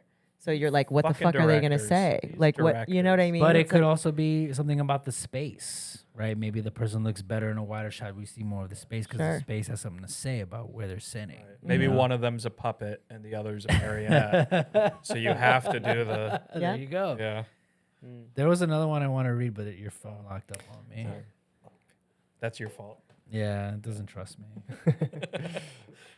I like that. I think that's fun. I think that's a really good idea. Could I read one more off Absolutely. that list? Actually, there's just one more I wanted to read. So you have one on here that says, "Golden rule: start with the things you can't change and work from there." Thunderbolt emoji. Dang, that's like mic drop. What So good. inspired that note Um, from you? well, it would probably be completely being ruined by something I couldn't change. Probably. Yeah. But, I think it's sort of like the idea that how, if you got daylight coming into the scene, you can't change that. You got to make your like lights complement that. It's going to be part of the frame, Yeah. whether you like it or not. Or like, budget reasons, being like, we've got to do this. So yeah, you got to work with what you got. I think it's more of I think it might have been daylight streaming into a location and Like a being like, golden hour thing or something. Yeah, like this is what it is. yeah, like, that's your T-stop requirement, is to battle with the amount of light that's going to come in the room, and the lights need to scale up to match that, for example. Like, Yeah. yeah. I mean, that's what it is, right? Like you go in with a plan and then you immediately have to adapt it or abandon it altogether because Every day. you just have no idea what's going to change when you get on set. You just kind of have to vibe with it it sounded like it came from that learning experience of like you had a very specific technical thing you wanted to do, and it was like, nope, the elements aren't here, so time to shift around. Rain. Yeah. Can I read from the? Yeah, yeah. Oh. Great, I'm so honored. It's like a magic 8 ball. It's of, but of it is cool because things, it you know it's and this is personal, so thank you for sharing. Yes. Yeah, But absolutely. this is it's good to keep this kind of like reference for yourself. Like even if you've moved past these and like they're so ingrained in you, or even like if you look at some of them and you're like, that's not true. I was young and dumb. Like when I wrote that, like it is something to move forward and just to keep notes on everything. That, like why not? Yeah, totally. And you gotta be humble and be honest about your mistakes. You don't have to be humble. That's when you learn. if you're Bert. So many people. No, but there's so many people that aren't. Yeah. This is great. Steadicam isn't a precise tool, and that's kind of the point. Brief, prepare, and put time in choosing the right operator. If you need something precise, 100% use a dolly. Great. There was just a bad Steadicam operator. Well, I think there is this idea that Steadicams makes everything look premium and like gorgeous and fluid but if you have a shitty operator, it looks janky. Like, well, it's not even that, you know? but it's like trying to hit the same mark every time. Even it's like you're moving in a 3D space. Yeah, You have to remember, like, you can't just boop. Or your operator might just be having an off day. Like it might just not be their best day, and it just might not be working for like what you were trying to do. Yeah. Liquid lunch. When I first started directing, I always thought I needed Steadicam. Right. Like I thought it was this thing that I needed in my films because as a young director, I thought it just made everything look more just luscious. Yeah. You know, not everything needs to zoom. Not everything needs to zoom, and not everything needs a steady. And like you can get super dynamic, gorgeous things even just on sticks. Like, no zoom. Yeah, like I mean, Steadicam. I've always thought of it as it feels like walking down. It's like you're walking down a corridor. Like it's human. Your eyes are so stabilized, but your head is moving through the space and bobbing and weaving, and it's sort of like corkscrews through the world. And it's kind of like that, It's not a rigid dolly on track where it's just moving completely perfectly. Right. So it's got a lot of organic feel to a Steadicam, and that's the point. It's not completely linear. It's not super. It's not precise. Yeah, it's like walking down. It's like walking. No, for sure. And I think like even it comes back to that thing too. It's like every job is different, right? So every job requires a different medium or different like type of style of shooting or different type of frame or different lens. So those are the kind of things you learn as you get into it. Like, but I could totally see that, like thinking like, everything I do needs a Steadicam because that's what's gonna get me the ill shot. But they're like as always, there's different tools for different things to achieve different things. That's what it's all about. So I know. Great. What have you found? Well, this one's great. Fill the director with confidence. You should be on their side. Yeah. That's a lovely line. Yeah, coming from a director. Yeah, no, but truly, like you don't want to be beefing with each other. Like it's like, how do we get to the gaslight the crew? Result? Gaslight the crew. I mean, that's probably one of the more important relationships on a set. Totally. Is that the director of photography and the director are vibing, have a relationship, because how else are you going to tell the story, right? Yeah. Like you're trying to get the emotion of the story and you're trying to get the visual language. Right. And you have to trust each other, and you have to defend them as well. Like this director's vision is constantly being pulled in different directions. Who gets the final say? Director. The director, yeah. As they should. Yeah. So I've seen, I'm not going to say a fight, but a heated discussion over like where this camera needs to shoot over a car hood. And it's like a parked car, or do we see the hood? Do we not see it? And the director had one idea that the DP disagreed with so hardly. Like who is that? I mean, I've never been in that situation. But you say, Spike, the director gets the final say. Yeah, I mean, I totally. I mean, we have conversations. Like there's always room to be like, well, would it make sense there? Maybe we should plan it here. But I've never been in a situation where it was does it just come down to let's do both, and then the editor will decide? No, I've never No, been in that's that just situation. inefficient. No. Everyone loves efficiency. Okay. Yeah. Do yeah. they? Time is the enemy of like everybody on Right. set. Like, Yeah. everyone wins with good timing. Okay. For sure. I Yeah. don't know. I feel like That's very uncommon though. Like I've never fought with a DP. And have you ever been on set with a director? I don't think that- I think when push comes to shove, I've always respected the directors because, in that sense. But I get that people are artists in their own right, and yeah, maybe if you're shooting something that's incredibly important to you, and you feel like, this is my department, maybe there's an argument to say, this is my call. Spike, I'm curious about this other project you did during the lockdown. You had some time at home and you were working on some personal projects, and you did something with an iPhone. Can you talk to us about this passion project that you did while at home, and like what inspired you to work on this? Yeah. My friend Teo had some friends who was making music, and they had like sort of this sort of feel free to make a music video for one of our songs. Like in lockdown, it sounds like a different era, a different world, but that was what we were doing. And so I decided to shoot like quite an abstract video in a cup. So like just like with a cup of water with an iPhone resting on top of it, a little sort of like tiny 2-inch by 2-inch LED panel, and some like black scarf around the other sides. Create this little set and sort of film the microcosm, and it's sort of like just putting bubbles like Alka-Seltzer and Barocca and like fizzy little and like drops of oil, and with this macro adapter for iPhones, which I got off Amazon for nothing, and it made shot in slow motion, and then put loads of After Effects on it, and it looks a bit like the universe. Nice. You wouldn't have guessed it, but the microcosm looks a lot like the macrocosm. Yeah, it's like slow motion bubbles and stuff, but had a lot of fun with that. It's very bizarre. So good. But it's it's kind of a testament to like it's an iPhone, and it does look good. So It was a good choice of camera. Like it does 240 frames a second, and it's quite a small sensor, so there's no depth of field. There wasn't much depth of shallow depth of field, which is often so hard on macro stuff. What did you use to light the glass, like the bubbles? Like what were you using for light fixtures? Just again something off Amazon, like there's battery, AA battery powered little light thing, and often that was too soft. It was too big, so I'd gaffer tape it into like a little 1 centimeter by 1 centimeter square. Yeah, because you're scaling everything down to like this tiny. It's not even tabletop. It's cup. Yeah. It's like it's.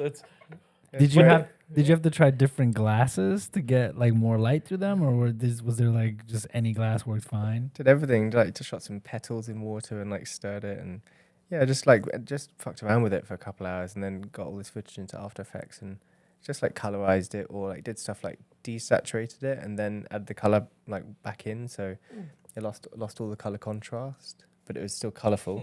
It sort of separated it from being like a different color, like leaf or something. No shades, just hues. Yeah, just messing around with it. It worked. That's cool. Yeah, I shared on Instagram, and then a day later I posted the behind the scenes because I hadn't really thought about it, and I got way more response when I did that. They were like, what the fuck are you doing? Everyone was like, "What the hell?" You're like, are you okay? Literally. Right. Yeah, it looked like some project I shot before lockdown, with Yeah. a proper camera and a team and stuff. Yeah. I guess that's the question. Was it 1 week into lockdown, or was it 9 months? And you're like, ah! It's just it's I think I spent a good amount of time tinkering, a week or so doing an edit. Yeah, it's fun. It's very good. Super cool. Those ones, the small projects can be the best. Like the Moses Boyd thing we spoke about earlier. Really not the biggest project I've ever done, but you have so much more control and room to experiment on those. Do you often edit your own stuff as well, or? No, never. I mean, I used to a lot when I was starting out as a one-man band, and I think it's a really important skill to know. Yeah. I'm not going to say I'm a good editor, but I've definitely shot stuff wrong for the edit, cross the line, or Right. it helps miss you the plan shots. Yeah, I wish I got that wide shot, or actually that close-up's not. It's all the same framing, and la la la, or you format the card or something like. I've made all the mistakes as like a one-man band, and you feel it in the edit. So I feel like it's a pretty key skill. For sure. Do you think being the second unit guy that picks up the shots that the first unit missed helps with that? I really recommend second unit. Like I say, I don't have that much experience in long form stuff, but it's, for me, it just feels like the perfect stepping stone. Just watching another DP, just go to all the meetings and work directors in that world and play, do it for a long time, not just like a one-day shoot. And yeah, it's a good way to learn. Do you get offered a lot to be in the color sessions for your work? And if not, do you ask for that stuff? Do you prefer to be in the color sessions? Yeah, totally. I think it's super important.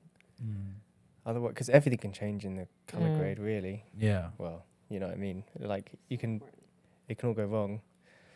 And I think it's a key skill as a DP. You should be there, really. You often have to ask on a lot of commercials. I wouldn't sit there and expect to be in, like, you have to sort of, say that's going to be an important step for me, and I think I can really help to it and make a better thing. We also want to make a good advert, etc. So, yeah. Do you guys have DITs? Yeah, definitely. It is I don't know. At this point now, I'm just like, the UK is crazy. They're not on another planet. No, I know, but I've been on projects where you guys got electricity, right? Everything's upside down over there. Right? I've ruined everything. No, I've been on projects where like they'll say, okay, we have a utility but not a DIT, or we have a DIT but not a utility, and there's some projects where they like the jobs kind of overlap a little bit and blah blah blah. But I feel like having that, like, I'm just gonna say live LUT option, like, helps with the coloring Like if you don't get invited to that, at least you can build what you hope it's going to be when you're there. Yeah, I also think that's important, like seeing what's possible and what's not possible. And colorist, you learn more about your footage when you see it, like going through that process as well. So, and it's I think you should go to a coloring suite if you can, and have relationships with colorists and different colors for different styles. I think, yeah. Can we just start the rumor that in the UK they shoot raw and that's all they look at? I mean, that's what we do here. I can't tell you how many times I've seen stuff that was like just log, and I'm like, you guys didn't even bother to grade that. Shut the fuck. Are you serious? Yeah, I'm That's serious. wild. Yeah. No, you never look at log when you're on. No, okay. no. You do. I've seen You do, stuff. okay. I've seen John finished stuff. John that's, shoots log. That's That's just. it. Period. I mean, you should shoot log, but you No. should have a ref. You know what? Forget it. I don't know why I started this conversation with you. I had another question about color. It kind of just escaped me when you asked. I'm me sorry. But no, I agree. It can definitely change in post. Oh, okay. Here was my question: do you find that, like, all right? So is it more of like a budgetary thing? If you say to a producer, "Hey, I would love to be involved in like the color session," do you think it's like the producer's like, "I can't pay you to be as a part of the color session"? If that's the case, do you offer just to be there on your own time because you care so much about the project? Or like, how do you balance that part out? I feel like it's never paid. No, in the UK at least it's not paid. Okay. Maybe it's different here, but yeah, it's just considered part of, like maybe you want to do it, or like it's part of it's like all the prep you do. You're not paid on the rate's not for that part exactly, it's for the shoot day and the recce, but it works out, that you should, you're getting paid enough to definitely be invested in the color grade. Yeah. It's the same for like being on post when I direct. It's not paid. Specifically in the UK, they just expect you to be on. But your name's on it, so you want it to yeah, look good. yeah, and I'm obsessed with post. Yeah. But like, yeah, it's never. But it's a flat rate for you. It's a flat rate for the whole project. It's not like a day rate for the shoot and the post, right? It's like There are some jobs that will still pay me for staying across post. But a lot of jobs just they'll tell me straight up, like, this is the rate, and we want you to stay through post, and that happens 100% of the time when I work in the UK. Yeah. So it's not so much that it's folded into the rate. I have like a day rate or like a rate based on the budget of the job, and then it's more of like an expectation, and you do it for the clients. Yeah. Here's, I mean, I get this is for both of you.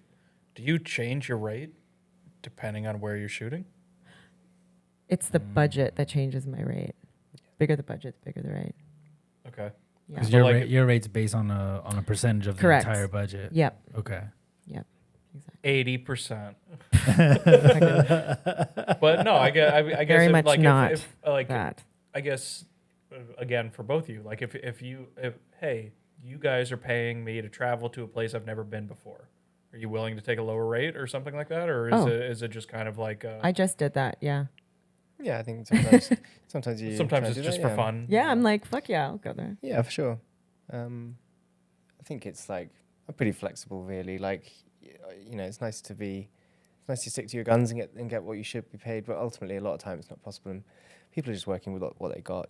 Like producers don't even make the budgets. Someone else writes the pitch. The bids it out and stuff. So, yeah, take it or leave it sometimes, and you take it. You want to send us on a job? You think I have any power? Birdsall. Well, I'll keep Bert that in doesn't mind. want any responsibility. Listen, He wants to be the third with no responsibility. Just leave him alone. Oh my god. Spike, you feel like you're fairly introverted and you're working harder to like have a voice on set. So I'm curious, like, what that means for you as a director of photography, like having a voice in terms of like being more present with like the crew, or does it mean like standing your ground and like kind of defending more of your vision with your director? Like, what does that mean to you to have more of a voice on set? Yeah, I think it's some of the stuff we've touched upon already, but it's basically like being the second sort of most closest person to the project, apart from the director, in many ways, and really defending any kind of things that come towards the core team and challenges the sort of like look of it. And the directors that I like to work with, at least, give you, they'll say to me, if something comes along and says, oh, I'm not sure we can afford this, do you really need it? The director's not going to jump in and be like, oh, I think you really need that light. It's up to you to really assess that. And they're like, I trust you. If you want to, it's kind of like a team conversation sometimes where they're like, I can push the producer if you think it's going to make a difference, but it's your call. So it's like just having that kind of being a director of the photography in that sense, like not just being like a little technician who's like, yeah, I can do it without it, I can do it with it. It's like no, like what do we think is the best move to make this like piece of It's not your vision unless we get this. Yeah, exactly. Yeah, it's like picking your battles. Like decide, like, okay, I don't need this, but I definitely need to have this here if you want this shot to work. Like, I just can't do the shot that you want. Yeah. Yeah. And just really, really doing the prep, like really doing the homework, and not on a technical level, but just asking yourself, like, we're looking at other films and other references for what you're trying to make, and thinking what sort of little principles you can have. Like, maybe it could be as simple and as cheap as doing a documentary, but all the close-ups, also all the interviews are on a certain lens in the similar position or a certain frame size, and you get this like for free. You can get this sort of like stylistic impression on it that only comes through just prep and thinking about it and thinking across stuff like that. So I think really just sitting with the project for ages and having time to think about like little rules you want to set yourself. Yeah. Nice. Do you have any advice for any younger people trying to break into the industry that want to be a director of photography, or maybe even for someone that's like a camera assistant that's trying to move up the ladder and take on this role? Like, what would you advise to them as someone who's like trying to make this transition in their career, if you had any advice to give? Yeah, it's tough. I already feel like a grandpa. You don't look like one though. I think testing is pretty important. Like, even with a small camera, just experimenting with stuff like that. And yeah, like, people, you'd be totally surprised how much people want to give away. Like, all the people I know are like in this industry are passionate about it, and they nerd out on it, and they're very happy to share even crazy things. Like, you can be getting mentorship from other DPs if you ask nicely, or they have the right capacity. It can be invaluable just to ask, and you might get you might get a lot of more time than you expect with people. Yeah. Do you have any advice for people trying to get into the industry? It's funny because I know what you mean about feeling like a grandpa. Like we're so far from, like the stuff that I did when I was young is so different from the way the industry is now, and like maybe the things that I did back then, just we know better now as well. Like taking free work, I don't really think that's great. No one's ever going to advocate for that. Yeah. But I did loads of that when I was younger. But I absolutely wouldn't ever advise young people to do that. I think maybe what could be helpful is just working with friends, collaborating with friends as much as you can, because probably at your young age you have a ton of different creative friends who are designers, artists, musicians, whatever, who may need a video, so like just kind of like seeing what you can make with your community. Yeah. I remember when I was a camera assistant and I wanted to be a DP, which I always kind of wanted to be, but like I knew that it was time to move on from being a camera assistant. I didn't have a show reel, but what I would do is just shoot music videos with people I knew, like reaching out to like people with bands and that kind of thing. And, using cheap cameras and stuff on the weekend. I'd still be making money from being a camera assistant for like the whole year or two that I was trying to cross over. And eventually I had like 3 decent things on a website and put them up and changed like my Instagram bio to be a DP. Nice. And then worked really quiet for a bit, but at least the next thing you're shooting is, you're the one behind the camera. And I feel like that you can do, you need that leap of faith, but don't be afraid to just be doing a bit of both, like you can be shooting stuff on the weekends and stuff. It's cheaper than ever. It's kind of interesting, like I feel like throughout our talks tonight, like I feel like a lot of people look at it as like, okay, I'm a loader, I'm a utility, I'm an AC, I'm an operator, I'm a DP, and that's how you move up through the ranks. But like you are a DP, but you're saying, well, I only get commercials, I only get music videos, I only get second unit, I only get short format. Like you keep saying you haven't made your way. Like you're saying even within being a DP, there are different levels of like where you want to hit. So I guess my question now is, if somebody was to come to you and say, you get it, what is the long format feature, TV show, whatever? What do you want? Like, is there a genre? Is there something that you would love to shoot? Like, what's your goal? That's good. It's a good question. I would love to make weird and wonderful cinema, and some of the photography that I still enjoy taking digital photos, and I love color grading those and getting very like rich kind of dark imagery out of that. And I think actually people really respond to that, and people seem to like the photos that I post. And I don't think that my work as a DP actually is anything like that. It's we do a lot of commercials and stuff, and I realized that I should try and steer be more honest in the sense of like what you're shooting. So, and I think films is the best place to do that probably. So I hope to make a nice moody film one day. Okay. Yeah, and where the camera is doing something striking and having fun with it. Oh, I love that answer. Yeah.